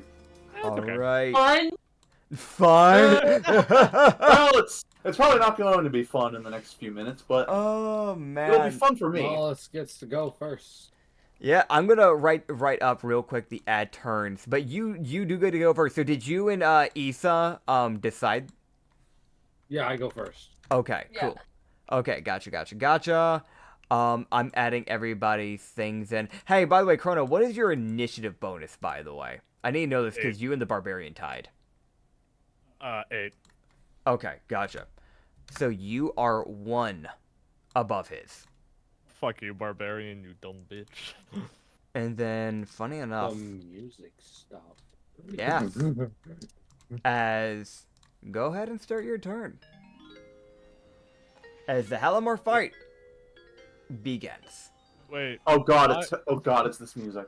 why are me and the Yeshka over here? Huh? Why am I over here? Reload your thing. You Reload, shouldn't be over right, there. Yep. Yep, I see the problem here. Alright, cool. I'll move I you re- back over. Yeah, on my end, you're in the areas where you should be. I was like on the stairs, so I was really confused for a second. I was like past the stairs. Huh. Uh, Yeah, I don't know what happened with that. Yeah, if you're not seeing yourself at the doorway, reload. Yeah. Alright, cool. All right. So Mollis is going to. Also, I put him a little bit too far up. He was supposed to be there. There we go. Okay, cool. I had to refix Halamar's location. Alright,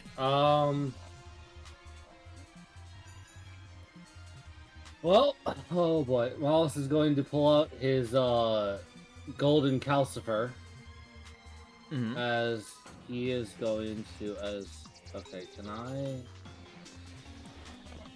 If you're running a diagonal directly to Halamar, you will proc opportunity of attack, because you're technically passing within the squares of him, unless you go around it. That's fine, yeah. That works. So you're essentially running around the barbarian without getting in his range, essentially. Yeah, that's what I'm aiming to do, and I'm Yeah. also kind of oddly trying to act as a bait. That's fair. Mollis, what the guy probably wouldn't realize is Mollis wants him to get closer. Fair enough. So he can use his stomp. That's fair. As Mollis is going to run towards Halamar.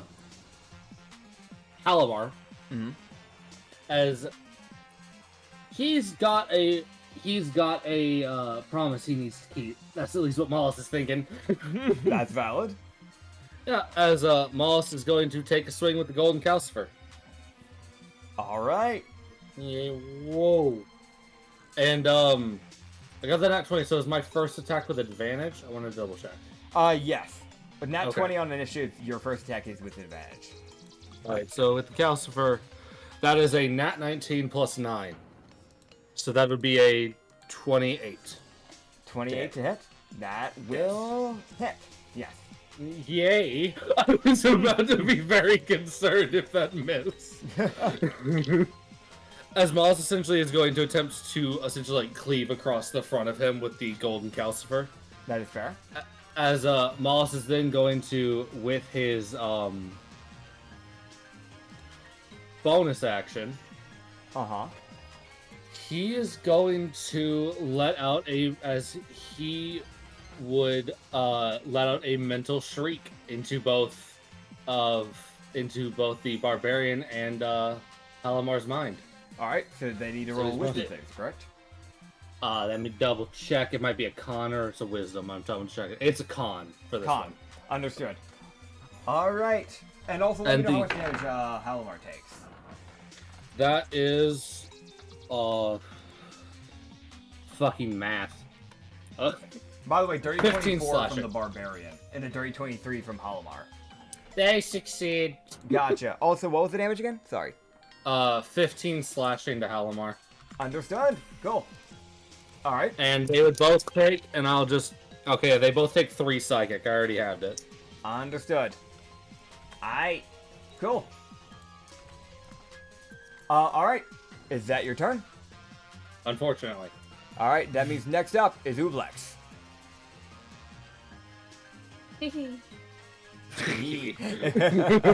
My turn. Okay. Shit. Motherfucking spot. He's gonna have to run. Oh. I'm gonna Eldritch Blast this guy back here. Okay, so Ublex basically goes more to the right side of the door, essentially. The map's inverted, that's why I had to say right side, even though you technically move to the left side. Yeah, You basically go to the right side, and just looking down towards the crystal area where the vice captain and Halamar swapped, you just open fire. And are you doing an Eldritch Blast? Yes, sir. Alright, roll your to hit. Remember, you have advantage because initiative crit. Sorry, I got that 20. Did you get another nat 20? Oh, I got an 8. Oh man. What's that second Oh. roll? Oh boy. Come on, Ublex. Got it. Second roll's gotta be good, I believe. Okay. Okay. I'm not rolling well. It was a 9. Oh man. So you fire off this Eldritch Blast that you charge up in your mouth, as you normally do. And it comes flying towards him. And you see him just bring his blade up and just knock it to the side. As he just basically parries it, sending it careening into the staircase. Fuck you! As you can just see him give a He probably doesn't know I smirk. can speak. Oh man, I think you've spoken to him once, if I remember right, because he was the same guy that you fought last time during the whole Halimar situation. By the way, you still actually, that was technically a bonus action for you. What did you want to do for your main action? You just want to do that Eldritch Blast? Just blast. Yeah, go for it. Yeah. Do it, do it, Do it, do it. Hey, do does a 15 hit? 15. Let me check his AC. That will meet his AC.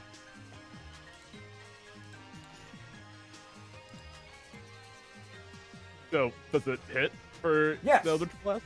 Yes. Wonderful. Only in It's 4E. 5e. I want to mention, 4E is literally the only bastard that goes by Defender wins. Congratulations, 4E, you fucked up again. Alright. Alright. Yeah, what's your damage? Oh, 12 damage. 12 damage, alright. Nice. So, like, after he knocks the second one to the side, you can feel that little bit of fuming of, like, fuck you, and you just immediately send off a second. You don't even let it charge. And as, like, he's, like, starting to bring his sword up to try and knock that second one out of the way, it just strikes him in his right shoulder. As he's kind of, like, knocked back a bit. As he's on the staircase, so he does have to, like, restabilize himself, essentially, so he isn't just knocked on his back. As that is your turn. Yeah. Chrono. I'm not gonna sugarcoat it. Okay, so you okay, wait, no, that's the crate you went over. Oh, did I? Yeah, you drug yourself over the crate. Oh, That is a crate. Wait, That is a 20. 5-foot tall crate. 25. Yeah, that's 30. fine. Yeah, you can go around the crate. There we Just, go. yeah, you don't want to jump over it, because then I have to make you roll an athletics check. Fair enough. So he So just as basically I'm- darts across over to Halimar, just passing by So- Moss coming to the other side, flanking. Okay, so as I'm running towards Elamar, Mhm. there are two things I want to do. Mhm. So, if my memory is correct, you said you're okay with bonus actions usually being his main actions. So for my first one, I want to go ahead and activate a charge on my gauntlets Yeah, to get them all hot and shit. that is fine.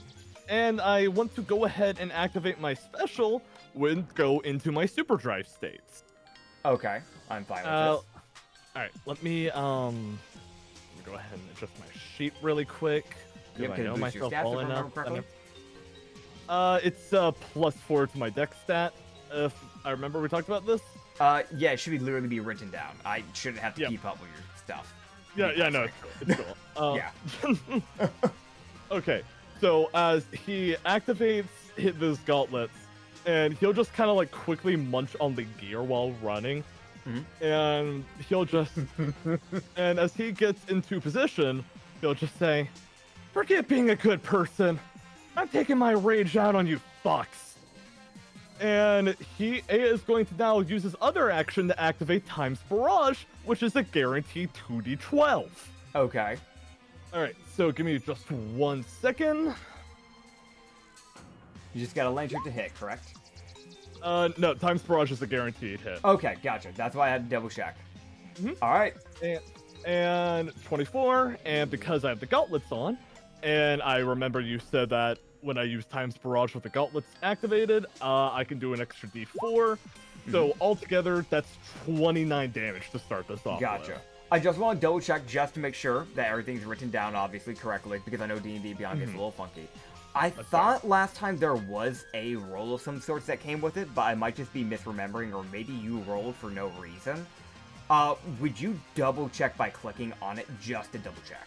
Because I might just be misremembering, but I just want to make sure that we're not fucking anything up. Click on what exactly? The times drive thing, the thing that you're using. Just to double check.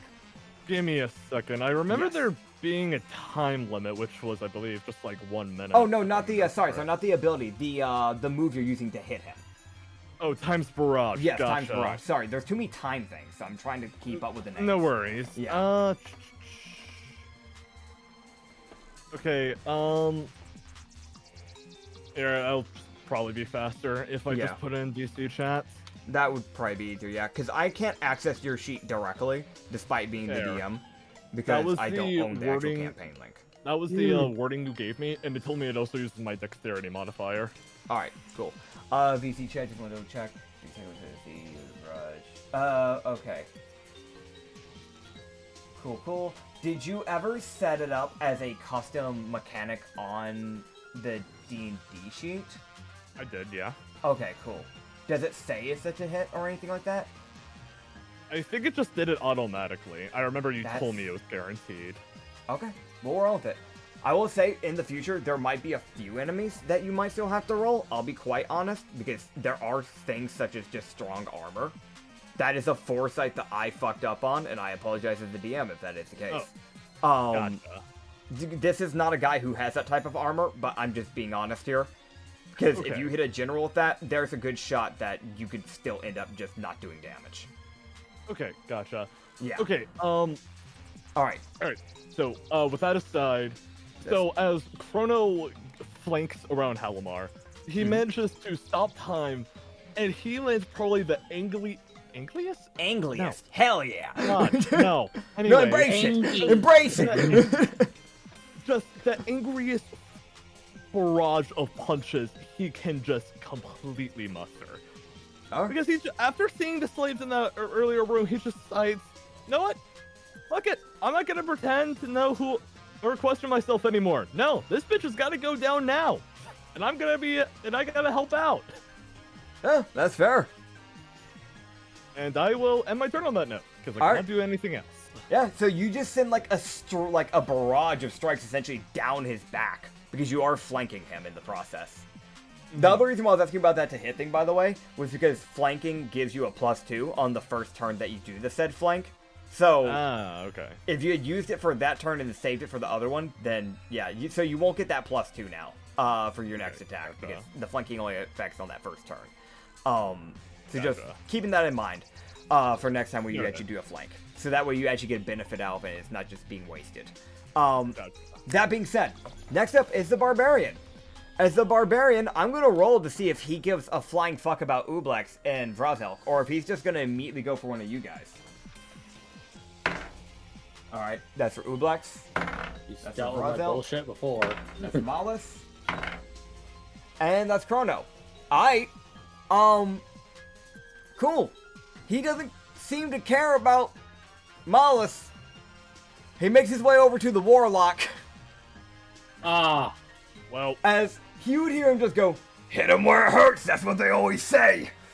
Hey, And- man, what's up? You see him braze his Berserker Great Axe. oh fuck! This bitch has a higher boy. HP. Uh-huh. As he brings it careening down. And I'm going to roll it to hit. Fuck. I didn't want that to hit. That is a natural 18 plus 7. 25 to hit. Ublex. Oh my god. Oh my god. There's a reason why I said this. Because you're a little bit squishier. And that's a d12 plus 4. Oh, thank goodness you were low. boy. I want to let you guys know I am rooting for you, by the way. oh man, So- he's already pulling out the classic DM. You guys could do it. I believe in you. I'm Yeah. gonna do we, my we reaction. all heard it. No, to be honest though, I normally am rooting for you guys anyways. I want you guys to actually succeed, so. I know sometimes it doesn't come off that way, but I am. I'm gonna use Oh, my you're good, reaction in goal. And Oh. he has to make a dex save. Okay, cool. So he's gonna roll a dex save. You are still gonna take that damage, by the way. Or unless does it stop the damage? Double checking. It's been a while since I made that mechanic for you. It says here reactionary if attacked engulfed can be proc, so I don't really know if it does. You know what? Let's see how this goes first, and then we'll call it from there. I should have been more specific. Again, that's on me as a DM. I can go Okay. fuck myself. Okay. Don't. So that is a dirty 15 from the Barbarian. Do you manage to engulf him? What was your DC? I don't even know that. Okay. Oh, did you not set it up on your sheet? No, how do I know how?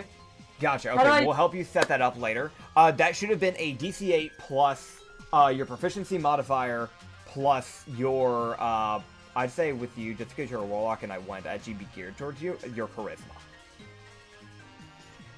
So that way it's actually useful to you. So What's your charisma modifier? +4.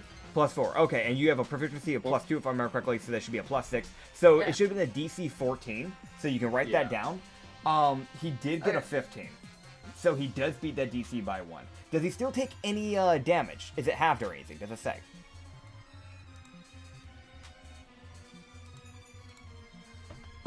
Take half damage. He takes half damage? Okay, so go and roll the damage from that. I will say that because you failed, you still take the damage from him. You'll take 6 slashing damage. As he will take 4. 2 acid. Okay. Gotcha. Alright, I'm going to put that down. Yoink. Alright, cool. So essentially, as he brings this great axe down on your body, you can feel your body kind of like split around the blade, and you can feel it kind of like cut through a bit of your body in the process. As you kind of just like feeling that bit of like pain, you're like, oh, fuck this guy. And you just like basically go up the handle, up the blade, and then just like grab onto his arm, and you try to like basically engulf him, like cover his body. But he kind of just shakes you off his arm before you can do anything. That is the most horrifying, like, parasite ass fucking mare. You are the food. Oh man, as you can see with this bonus action, he procs his rage. I'm not into gingers. Get away. Also, don't forget to update your health up on Roll20, so I actually know where your guys' health is at. Wait, how much damage did I take? You took 6. 6 slashing. He rolled like a natural 2, so you got really lucky with that. Thank God. Yeah. So, that being said, next up is Halimar. Oh shit! I closed everything. Hold on. Oh, While you're fixing that, Halimar would kind of look between the two of you and just go, "Oh, this is gonna be a good one. Glad to see you've actually got something a little bit better. This should be fun." As you hear that clap. motherfucker. Oh hell no! And you can see, as he disappears, behind you, Mollis, and Chrono is shuffled across the map. As you are now here, you see Vrazelk is now here, the Barbarian is here, the Blood Hunter is here, and now Ublex is Oh, with boy. him. As he shuffles everyone on the board. Oh! As he just goes, Oh! It's playtime! And he begins to swing. Oh boy! This is gonna hurt. You guys look like you're having fun. As you can see, some form of like lightning green energy course around this like crystal longsword. As he Motherfucker. swings Oh, at boy. Mollis. Let me know, does a dirty 15 hit? No. Okay, and his second swing will come. And that is a dirty 23 to hit. Yeah, no, that might hit me a little bit. Alright, so I'm gonna roll the damage here. I'd like to say like the first one misses because Mollis is spinning around as he's swinging, and then he just does a cleave across probably, and it's Mollis. Yeah. Now he's turned around. Alright, as he does 8 slashing damage and 1 force damage. Oh, you bitch! Yeah. You bitch! Use a whole ass type of it. Oh boy. As he just goes, well, showtime's over, am I right? Come on out. Oh shit. Wait, what? And everything goes dark. What? As Huh? all the candles, all the lights, and all the torches in this room go off. Oh crap. Anyone without dark vision will now have disadvantage onto hits. Oh, fucking damn it! Uh-oh. And that is his turn. As something else is entering the initiative. Okay, what? As Vrazelk, it is his turn. Vrazelk, there's your sheet, buddy. You have a movement of 35. Can you make it over to at least one of these bastards? You cannot. All right. Can you make it down the stairs? He might be able to. He might go for the barbarian. Yeah, he can. So you see as like he teleported essentially to like the other side. He hadn't even moved from the like the doorway. As he gets teleported essentially to like the other side of the area of this like room. And you see him just like kind of like stand there like, what the fuck? Lock eyes with the barbarian. And you can see that rage of, I fucking remember you. Ooh. As he comes running and jumps off the very edge of the beginning of the stairs downwards at the barbarian. Oh, yeah. As he's doing a diving strike. So momentum is going to be coming into play here. As he's got 2 swings, because he does have 4 arms and he has 2 weapons. Okay, that is 1. And that is 2. As you see him bring these 2 bone warhammers over his head and swing them down. You see one of them hit as the barbarian kind of flinches and kind of grits his teeth as it cracks into his shoulder. And the second one he was aiming for like his arm. But you see that as the second one hits his arm, the bone weapon breaks. As he got a nat 1 on that second roll. Oh. But that is still 2d8 plus 5 damage. Momentum high. Yep. Oh no, that's just the natural weapon damage. Oh yeah. Yep. Let's see, that's 11 damage, so that's 5, that's 6. That's 6 because we always write around to the higher number for damage. So that's 6 slashing damage, because he is halved, because of rage. And then the momentum damage, which is an arbitrary thing that cannot be reduced by Barbarian Rage. That is just going to be a flat D20. We're just going to see how much damage it does. That is fucking unlucky as hell. That's 2 extra, like, fall damage, I guess. That is heavily unlucky. As you see him just bring that warhammer down and then just land on his feet. As you can see just that anger frothing from his eyes. But sadly he doesn't have anything he can do bonus action wise, so that's all he can do for now. As next up is the vice captain. As the vice captain would kind of look around his scene and notice there are 2 people unattended. Oh dear. And you just see him go, "Oh, boss, guess it's my turn." And, oh boy, here we go. As you see him pull out his scimitar. And then, I'm going to see who he does this to. Actually, no, because there's only one person out of these 2 that have blood. Chrono. Yeah, I had a feeling that was coming. Yeah, I'm sorry, man. I'm sorry. Yeah, I was actually going to roll, and I realized Ublex literally doesn't have blood. Well, maybe he doesn't know that. Does he know that? I think it's quite obvious. He doesn't know what Ublex is. Man, she's a fly. They're slime. I think that's pretty obvious. No. Sorry. Suddenly, that tank appears again. I spilled ketchup. Okay, I'll shut up. I'm sorry. I apologize. I filled myself up with ketchup, pretending it's blood. The ethereal tank appears out of true sight, like, keep talking, bitch. See what happens. Alright, so here's the thing, right? I'm gonna have you roll me a con save. Chrono.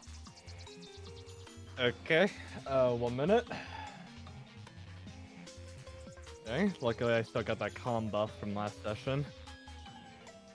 I Alright. believe there's a +2 to the modifier. Perchance. 17.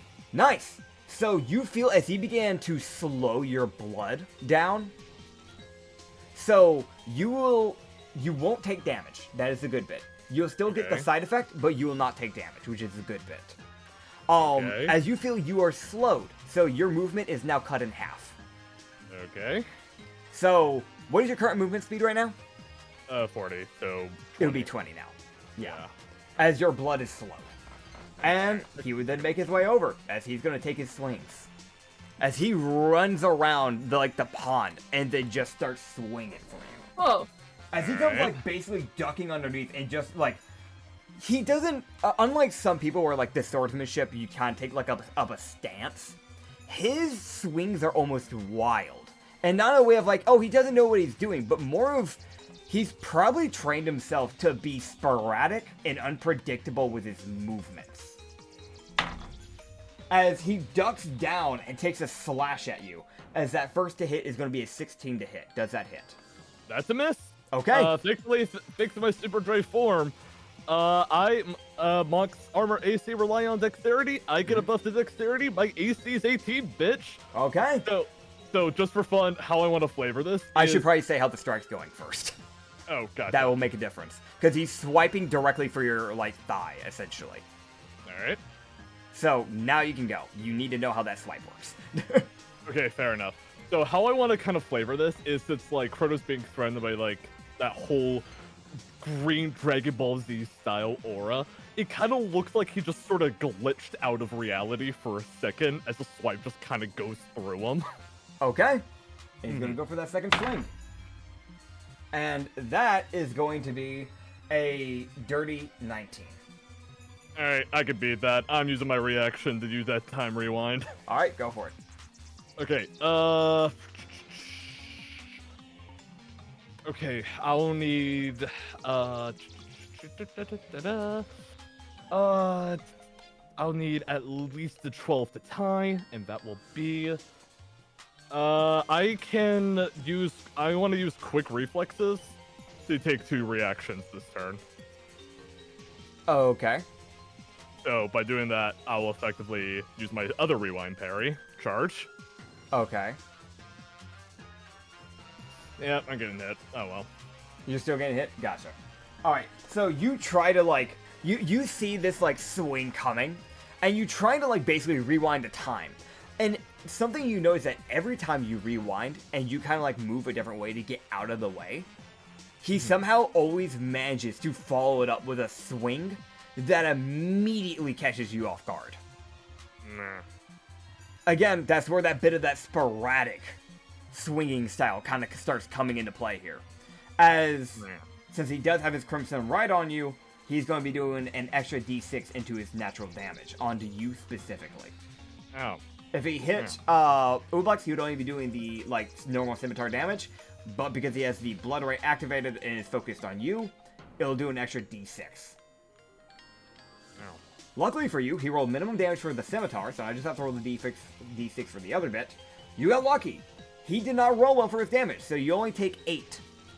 As 6 of it is slashing, and 2 of it is pure blood damage. That cannot be halved. Alright. Yeah. As that is going to be the end of his turn. As next up, would be Usagi. Hey, buddy, how you doing? Okay. Good lord, now I'm worried. Okay.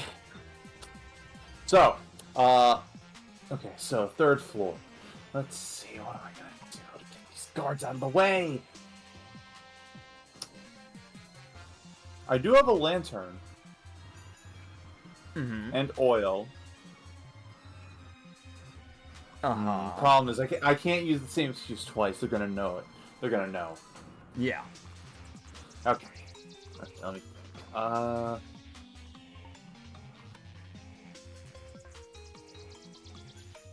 Okay. So they're on 2... Alright, so they're on opposite sides of me. So then the question is, how am I gonna get... I only need to get one of them out of the way.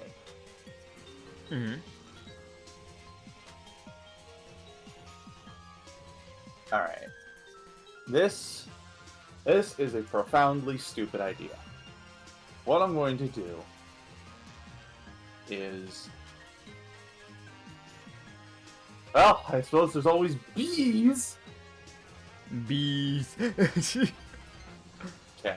I'm just gonna find the nearest vase and attempt to shank it real fast. Okay, go for it. It's just a D4, right? Yes, it's that d4. Okay. Come on, you bastard. Fuck! Didn't roll well? That's a 2. Nope, That's a that's 2. a 2. You know what? Actually, now I'm thinking about it, you literally aren't pressed for time right now because of the people are dealing with the flames. So Okay, good. you can just keep shanking it, and you'll eventually get your beast. Now I'm thinking about it. It's fine. Good. Good.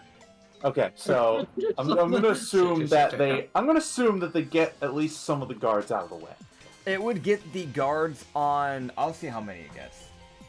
Aren't there only 4 on this floor? There are 4 doors, and at each door is 2 guards. So in total, there are 8 guards. So that's 8. All right, cool. 1 guard from the right side will kind of like basically run away as he's trying to get these bees off of him. So there's still 3 on the right side and 4 on the left. Damn, these guys are good. They are royal guards.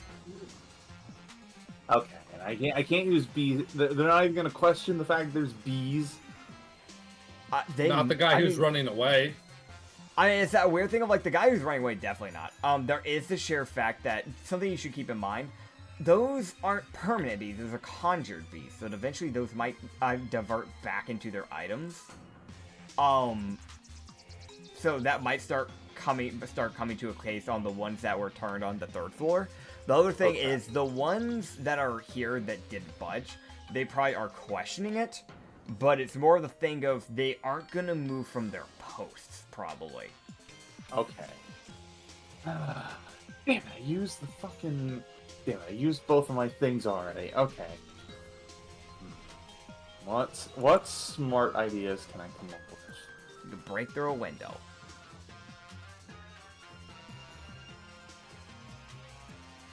Honestly, I could. You could. You just have to, you'd have to go outside and then come through the window and then use probably like a rope or something to get there. Then you just gotta find a way to break the window open. That's the best idea, because I don't have any better ideas at the moment. Alright. I have 50 feet of rope on me. Fair enough. That is long enough to actually, like, scale the tower. You don't have, like, specifically, like, a hook. So you need to find a way actually good at attaching I have a piton. I have a piton. A baton? It says Adventure Gear Common. When a wall doesn't offer handholds and footholds, you can make your own. A piton is a steel spike with an eye through which you can loop a rope. Ah, those. Okay, yeah, no, that's fine. I know what you're talking about now. Okay. Yeah, those aren't those normally nailed in ahead of time, unlike a grapple hook where it snatches? Shit. Okay, yeah. I have the crowbar. Yeah, because I think those are more like foothold-esque, if that makes sense. Okay. I could be thinking of the wrong Yeah, it's fair. No, it's fair. Okay, this is an even stupider idea. Okay. Crowbars can function as hooks, can't they? Yeah, technically they could. Okay, that. Okay, so you're gonna get on the balcony, and I'm guessing you're going to try and chuck the crowbar up to the top. That's correct. Okay, so roll me an athletics check. Understand, Oh boy, this is a pretty good height. Okay. That's fine. I believe in you, man. Come on, get that nat 20. Get that nat 20. Come on, man. You've had enough nat 1. Get a nat 20. That is not a nat 20, but it is a dirty 19. Dirty 19. So, luckily, you do not chuck yourself into the ravine, because that was a danger. Oh, thank God. Okay. Yeah. If you rolled bad enough, it would have gone off, and you would have had to done a dex save, or you were going to go with the crowbar. And then I would be dead. Oh, and then I would be dead. Yes. Oh, God. Luckily for you, that's not what happened. Okay. Oh, sweet God. Okay. So you chuck this crowbar, and it goes flying overhead. It snatches onto it. Yes. I'll see how well it snatches onto it, because at the end of the day, it is a crowbar. Okay. Okay, cool. So it looks like it's holding for now, but it is definitely one of the things where you probably don't want to lean on it for too long. You know what I mean? Okay, then. Yeah. Okay, climbing up, breaking the nearest window, go. Yeah. Fast. Yeah, gotta go fast. Yeah, gotta go fast. Honestly, weirdly enough, fun fact about, like, climbing up ropes is that that's actually, like, a really good, what's the good way to put it? Like, muscle training thing. Yeah. How much strength do you have, like, naturally? What is your, like, natural stat block? My natural stat block? Because you might struggle with this. My strength is 13. Oh, boy. Oh, no, I'm gonna die. I'm gonna say this, I will need you to roll me in athletics, but the DC will not be high. It won't be a high DC, you just need a, I hate to say that. Yeah. All right. That is a dirty 20. Okay, cool. Yeah. Yes. Yeah, so no, I'm getting good rolls for what? It's the die. I've used the physical die. It's Man. saving me. That's the thing. That's the thing, dude. Sometimes you gotta go to physical die. I get it. So yeah, you climb up this thing. You can feel your like muscles burning a little because you normally don't do this sort of thing. But you're up. You're getting up there. You can get up to the window. So now you just gotta get through the window. Now, normally, if you wait a lot, I'd be like, you just like push off once and then crash through it. Don't. Yeah, you're light. So unless you have a way that you plan to cut through it, you'll probably need to like get a few good pushes off the wall to try and crash through it, and that will probably be another athletics check. I'll be honest. Okay. Well, I do have. I mean, I have a sword. You do have a sword. You could try to cut through it. I have multiple swords. Can't that? I mean, I have my katana. I mean, I have my lightning sword. Can't.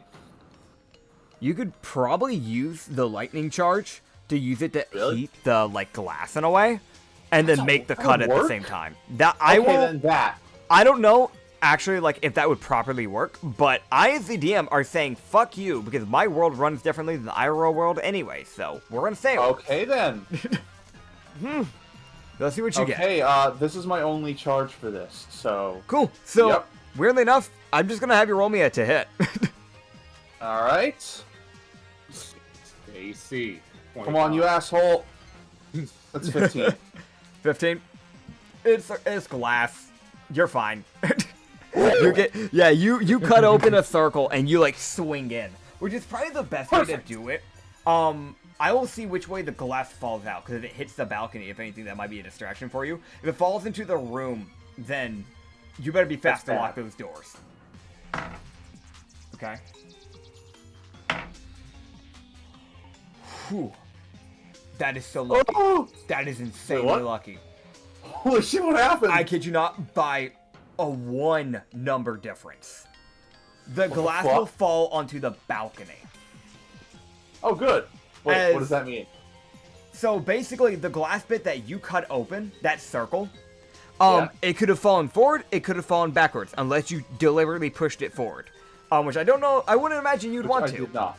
Yeah. No, I would not. That's a bad idea. Yeah, so you kind of like leave some space for it to fall back. As it falls backwards and hits the like balcony underneath you, as it crashes and shatters. So there'll probably be some guards on their way to there. So they might see the rope, but at the very least, it gives you more time than what it would have if it went into the room. Good. Okay. Okay, so, good. Getting into this room, I'm gonna roll, see which room this is.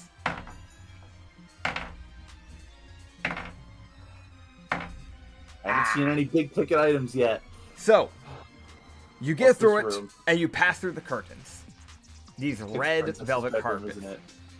And the king is looking to you eye to eye. Oh shit. That might be a big ticket item. You would see him look to you and just go, well, this is an interesting turn of events.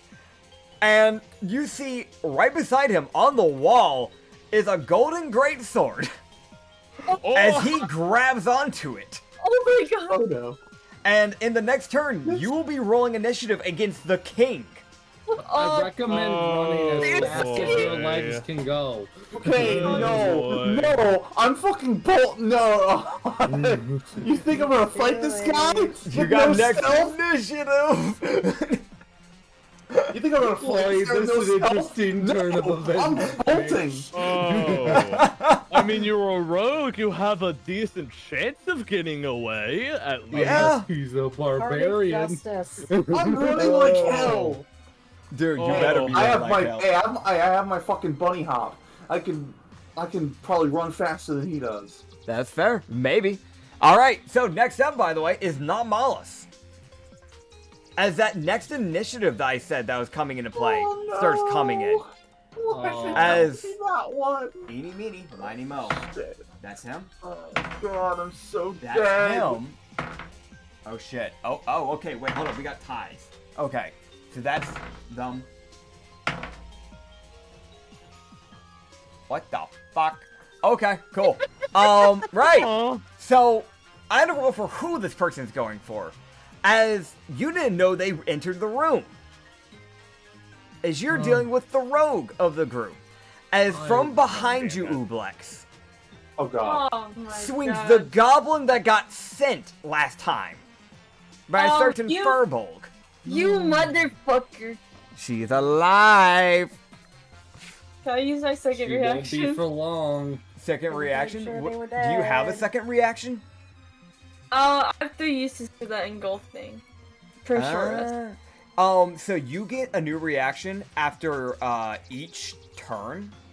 Oh, okay. So, right now you're out of reactions. You won't get your you won't be able to use a reaction again until you get your turn again. Does that make sense? Oh, okay. Yeah. The only reason why Chrono has 2 reactions is because he has a feat called Quick Reflexes, which gives him naturally 2 reactions that he can use within a turn. Oh, shit. Yeah. Punk shit. Yep. All right. So that being said, I'm sorry. I hate to do that to you. I literally rolled. Is she tied between you and Mollis? Oh. Which I don't be honest, Mollis has Cowardly enough on bitch. his hands. Cowardly bitch. No, I'm not the captain. I'm trying to solo the fucking captain of this fucking crew. Yeah. As I'm pretty sure it's also that thing of she would have been slightly terrified of Mollis. probably. But I would turn her into a weapon. Come here. I All would right. beat your captain to death with your corpse. Come here. funny enough, these two people are like similar heights. We have a 3-foot blob and a 3'2" tall goblin. Like going at each other. Oh my god, as, that's amazing. Yeah. As she's dual wielding short swords. As she like basically slinks out from behind you, and she's going to try and hit you with her sneak attack. Okay, that first one's gonna miss. What about the other short sword? That one will probably hit. Because that first one was a natural 4, so I know that didn't hit. Okay. But that second one's a dirty 22. Oh, that hit. Gotcha. That hit. Right. So, I'm so sorry. Just Okay, man. That is 6 slashing damage Oh, okay. and 5 sneak attack damage. That could have been, the max for that is 12. So, Oh, That could have been so much worse. yes. You guys are dealing with high level enemies. Keep that in mind. And because it is a goblin, yeah. All right, next up. That's all they can do.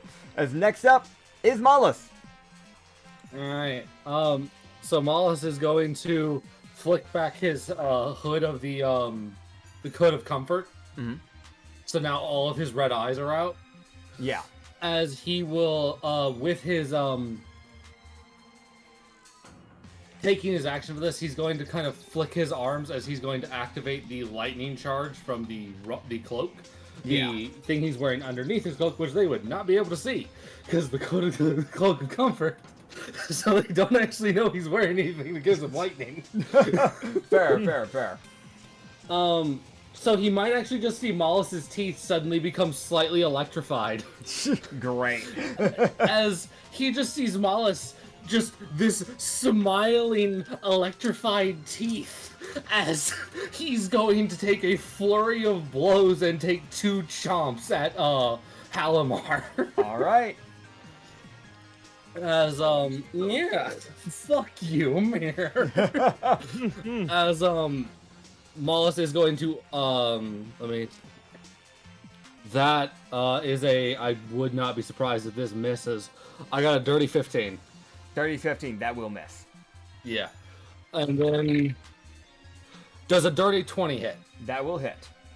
Mollis will unhinge on this chomp. All right. My second chomp. So I get roll 26. Fuck you, bitch. And I get to roll a d4 lightning. Hell yeah. And from what I understand, this is just a minute charge that because it's an item, there's no concentration. Yes. Because you Oh. yourself are not using the magic, it's the robe that's creating the magic, so. Yeah, so Halimar would, as Mollis chomps into his shoulder, after he basically would have to dodge because there's no parrying teeth. Yeah. So that is he would take 13 piercing damage as Mollis rips into his shoulder with his teeth, Okay. and then because that's 8 plus 5, so that's 13 plus 4 lightning damage, so that'd be 17 damage in total. Okay, cool. I don't know if he's resistant to lightning, that's why I prefaced that. I appreciate it. Understood. Cool. And is there anything else you wish to do? As you basically have now basically just chomped down on his, shoulder. Yeah, as Wallace took his action to, simply flick his arms to the side and flick his hood back, that caused the lightning to activate, and he took the bonus action to bite. So no, that's all I can do. Okay. I'm out of things. And also, he's using that fucking true sight and hoping to see, because he's like, I know there's somebody around me. I know there's someone that's not seen in here. That is fair. We'll get to that later on, because I'm going to be honest, you probably won't be noticing too much with the true sight right now because of the fight that's ongoing, but yeah. I mean more that, not true sight, dark vision, because he knows that he had to turn the lights off for some reason. Yep. So it has to be someone that they're trying to hide. I mean, there is also a shot that's probably his way of getting his rogue an advantage. Yeah, that too. Yeah. More the rogue that Mollis is looking for. Yeah. Next up, by the way, Ublex. Oh yeah. Oh yeah, vector time. Oh yeah. Alright. I'm gonna use a bonus action to summon my tentacle the deep. Alright. What's it gonna do? Do I need to roll something, or is it to hit?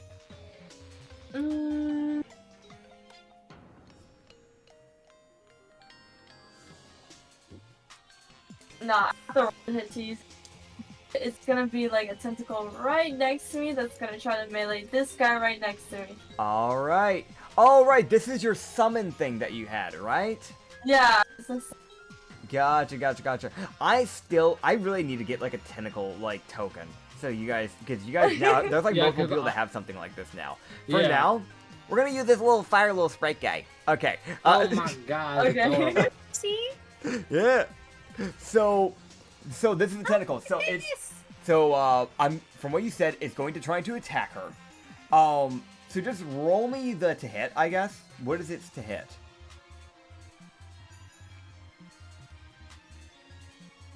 I rolled it. Yeah.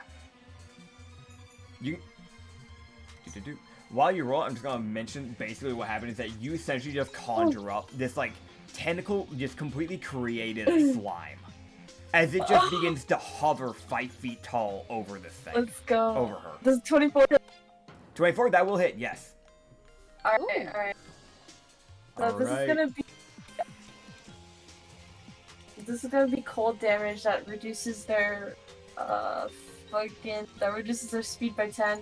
I'll keep that in mind. Okay. I did a 5 to hit. A 5 to hit? I mean 5 hit. 5 damage. 5 damage? Okay. Alright, cool. Yeah, they will 100% take that damage. It is a rogue, so you probably won't need to do much to actually try and kill them. They're high DPS glass tank, probably. I feel like that's pretty obvious with most rogues, but yeah. There are some that are the exception. Yeah. I think you still have your bonus action, so you should still have something else. Oh, that was my bonus action. Oh, sick. I didn't even realize that was a bonus action. Cool. Yeah. And then...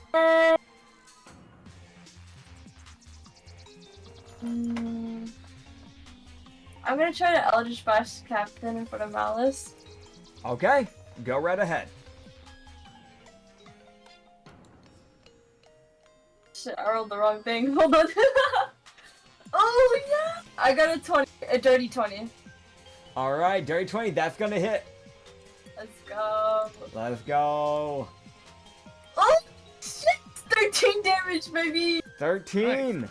Alright. So you do 13 really force damage as you strike him, as you're kind of as you summon this tentacle, you turn away as the tentacle starts beating the shit out of this goblin. And you hear behind you as you turn around you hear a thud as you open up your mouth and shoot out an Eldritch Blast as it strikes Halamar in the back. And you can see a little back shot. Mollis.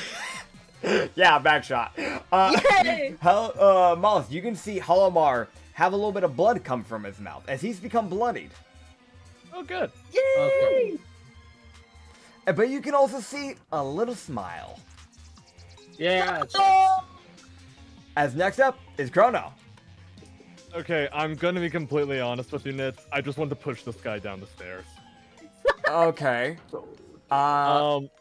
So I know I technically have double disadvantage because You can't one, see. the time barrage's effect, and two, there's the whole darkness shit going on. Yes. But yeah, I mean, regardless, I just really want to push this guy down the stairs. No, that's completely valid. I mean, that is a very open area where that is literally an opportunity. I get it. Don't let the intrusive thoughts win. So, When this has is Chrono double- ever once in his entire life ignored the intrusive thoughts? hey man, I mean, this is actually a good opportunity. Yeah. So it's double disadvantage to try and find him, to try and grab onto him. That's the way I'm gonna run this. So I guess unarmed strike is what you're gonna roll me, but what you're gonna do is you're gonna roll me it, since it's double disadvantage 3 times, and you're gonna take the worst roll. Okay, give me a sec here. I hate to do that to you, but that's just how, yeah. Alright, This sick, Yeah. blind Chrono, like, I'm here, you stupid whore. Like, 1, 2, 3. Those were good rolls. Let me see what his AC is.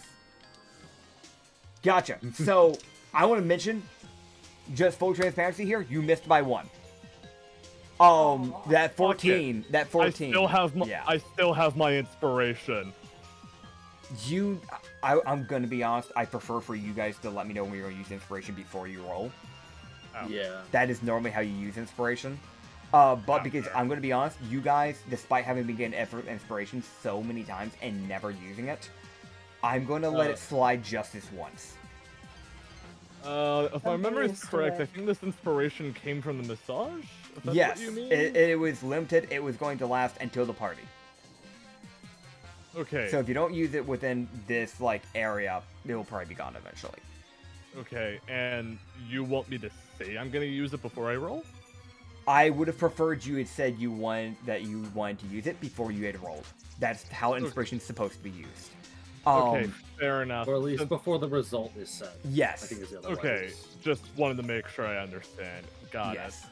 Um, Okay, so since I technically didn't attack, the disadvantage from Time's Barrage is gone, so it's just a normal disadvantage roll, I'm assuming, with the darkness. Yes, I would have said because it was an athletics and you were trying to find the dude to push him, that probably would have been your normal action.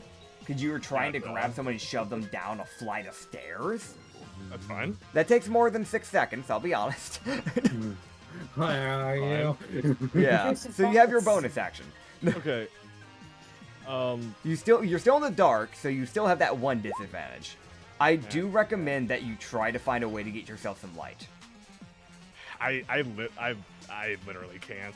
I guess there's my gauntlets are on fire. I'm on my magic form right now, but that's literally it. Yeah, and the thing about the gauntlets, they're not proper fire. It's more of the mechanisms are becoming heated. So, it's more of the metals being heated while you have the more heat protected bit on the inside, so you aren't burning yourself while using them. Okay, that was an 11 from the disadvantage unarmed strike. Yeah, I hate to say it, that is gonna miss. Okay, so that was my main action, if I understand right. That do you have 1 or 2 attacks in your main action? Actually, that makes a big difference on whether or not that was a bonus action and your action, or. Monks don't have multi-attack yet. They don't have multi-attack yet? No, Oh, I we get thought that it was- at 5. Oh, I thought I Okay. was using inspiration to re-roll the unarmed. Inspiration. The inspiration that you had gotten was more like a bardic inspiration, so it would have added a D4. Oh, Yeah. okay. So, if I'm using inspiration, okay, so I just go ahead and roll a d4 then. Yeah. Okay. Do you still want to be using that for the throw? Yeah. Okay. So I will be honest, you had already rolled the bonus action, so that bonus action's gone. I don't like being that way, but I gotta be honest. But you can roll that D4. You literally were off by 1, so either way you are going to be able to grab him. So you can roll me your athletics check to see if you can chuck him down the stairs. It will be contest athletics versus athletics. Okay. There will be no disadvantage, because that's, yeah. You will actually manage to. He doesn't have a high athletics, so. Ah, thank fuck that wasn't a waste of time. Alright, Yep. sick. Yep. So you will be able to throw him down the flight of stairs. as he will go tumbling down. As you grab the vice captain, and basically, like, you kind of, like, fumble for a bit in the darkness, and you try to find him. You try to, like, take a swing in the process. And as you take that swing, he ducks down, and that's how you manage to find him. As you grab onto his shoulders right after that, and basically put all your weight onto your right side to throw him down. Oh, yeah. Okay. As I will roll some arbitrary dice. Because there's not really a proper dice thing for that, so what I'm going to do is I'm just going to roll this. Those are stairs. That's going to hurt. I'm sorry. Alright, that is 17 bludgeoning damage. Yeah, that checks. That's Okay. he's really tumbling down what looks like 8 or 9 stairs. As he is Like- bloodied. Okay. Stairs at that. Okay, Yeah, and just same one more thing. question while I'm here. Yeah. The slowed effect that he puts on me. Does Yeah. he have to like make any con checks after that stairfall, or? So, with blood hunters, in my world, they do not have to roll concentration checks because it's not outright, like, normal magic. It is specifically blood rituals. Okay, so I can only move 20. Then. Yeah. Okay, I see.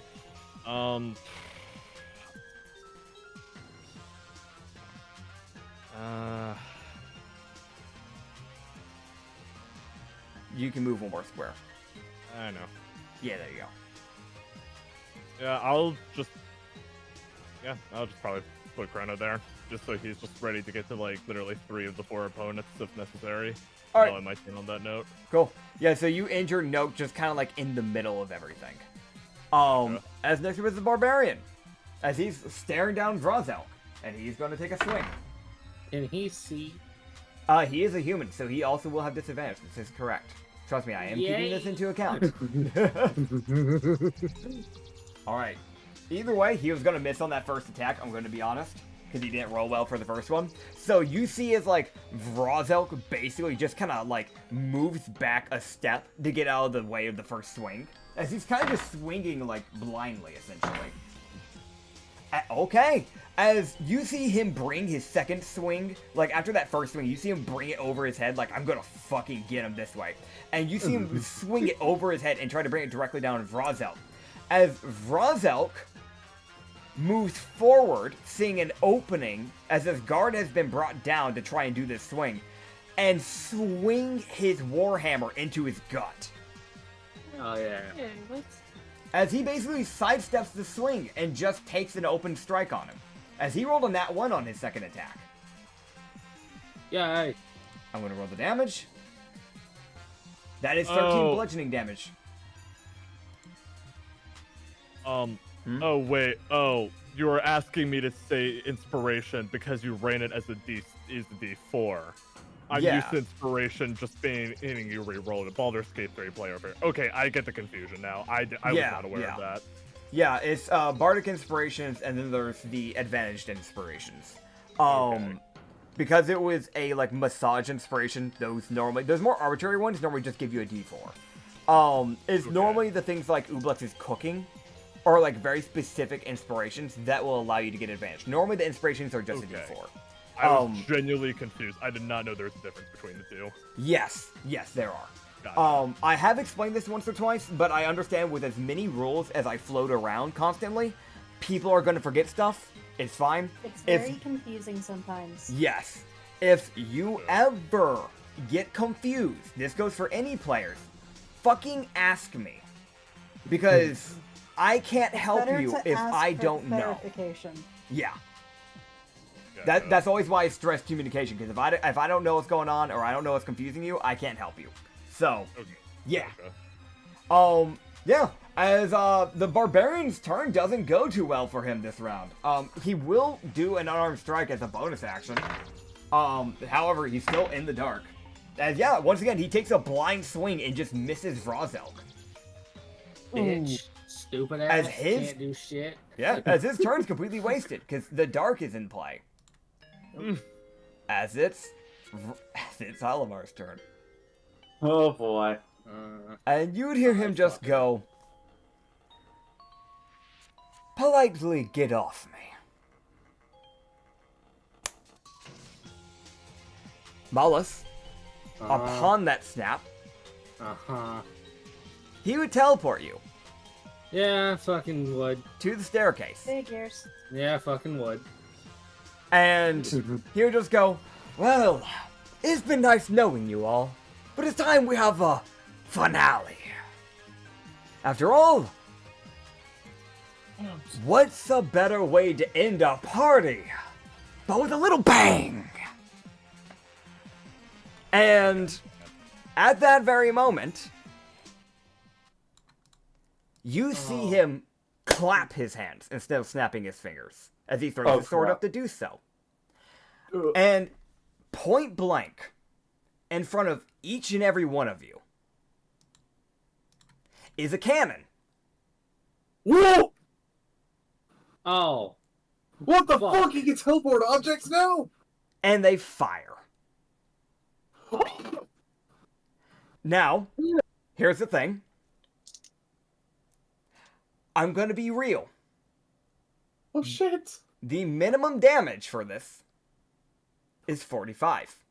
And it is a one-time use. What?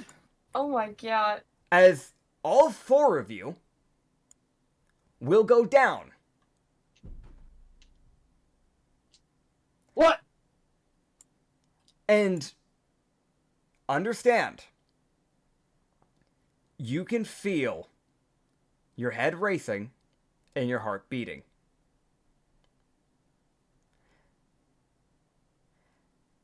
It feels like a symphony is playing in your head. Is this a bit? Like a piano. Oh boy. Slow paced. Right now, for all 4 of you, or all 3 of you, because you don't know what Rozelk's feeling, but all 3 of you at least are feeling the same thing right now. As you can't see anything, but you can see the void. And you can feel this almost mist-like feeling, kind of encroaching over your body. And you hear in the back of your head, get up.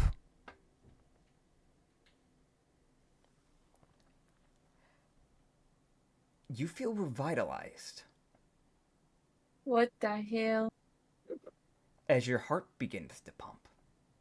Faster and faster and faster. And you begin to rise to your feet. When you begin to rise to your feet, you would realize that Rozelk has basically been surrounded, Rosek, no! as he is basically 1v4ing. And you can see the right side of his torso is missing a chunk. Oh, cannon. Huzzah! Yeah, that would do it. Yep. Oh god, he's dead.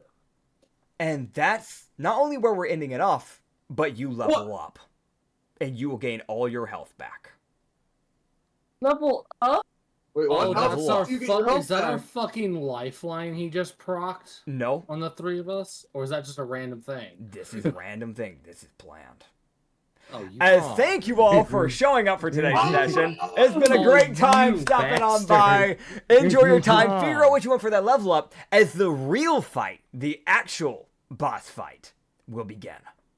Thank you all for watching. We'll see you guys in the next episode. You can find us, the Rum and Harbor campaign, up on the Lost Harbor on YouTube and on Spotify. If you want to find some extra stuff, we have some extra D&D content on that same channel. And we also have the Amnesia campaign and the Sanity campaign up on the Lost Shipyard on YouTube. And you can also find that also on the Lost Harbor on Spotify. Go check it out. Why don't you? We'll see you guys in the next episode. Bye. Next week, Usagi fucking dies.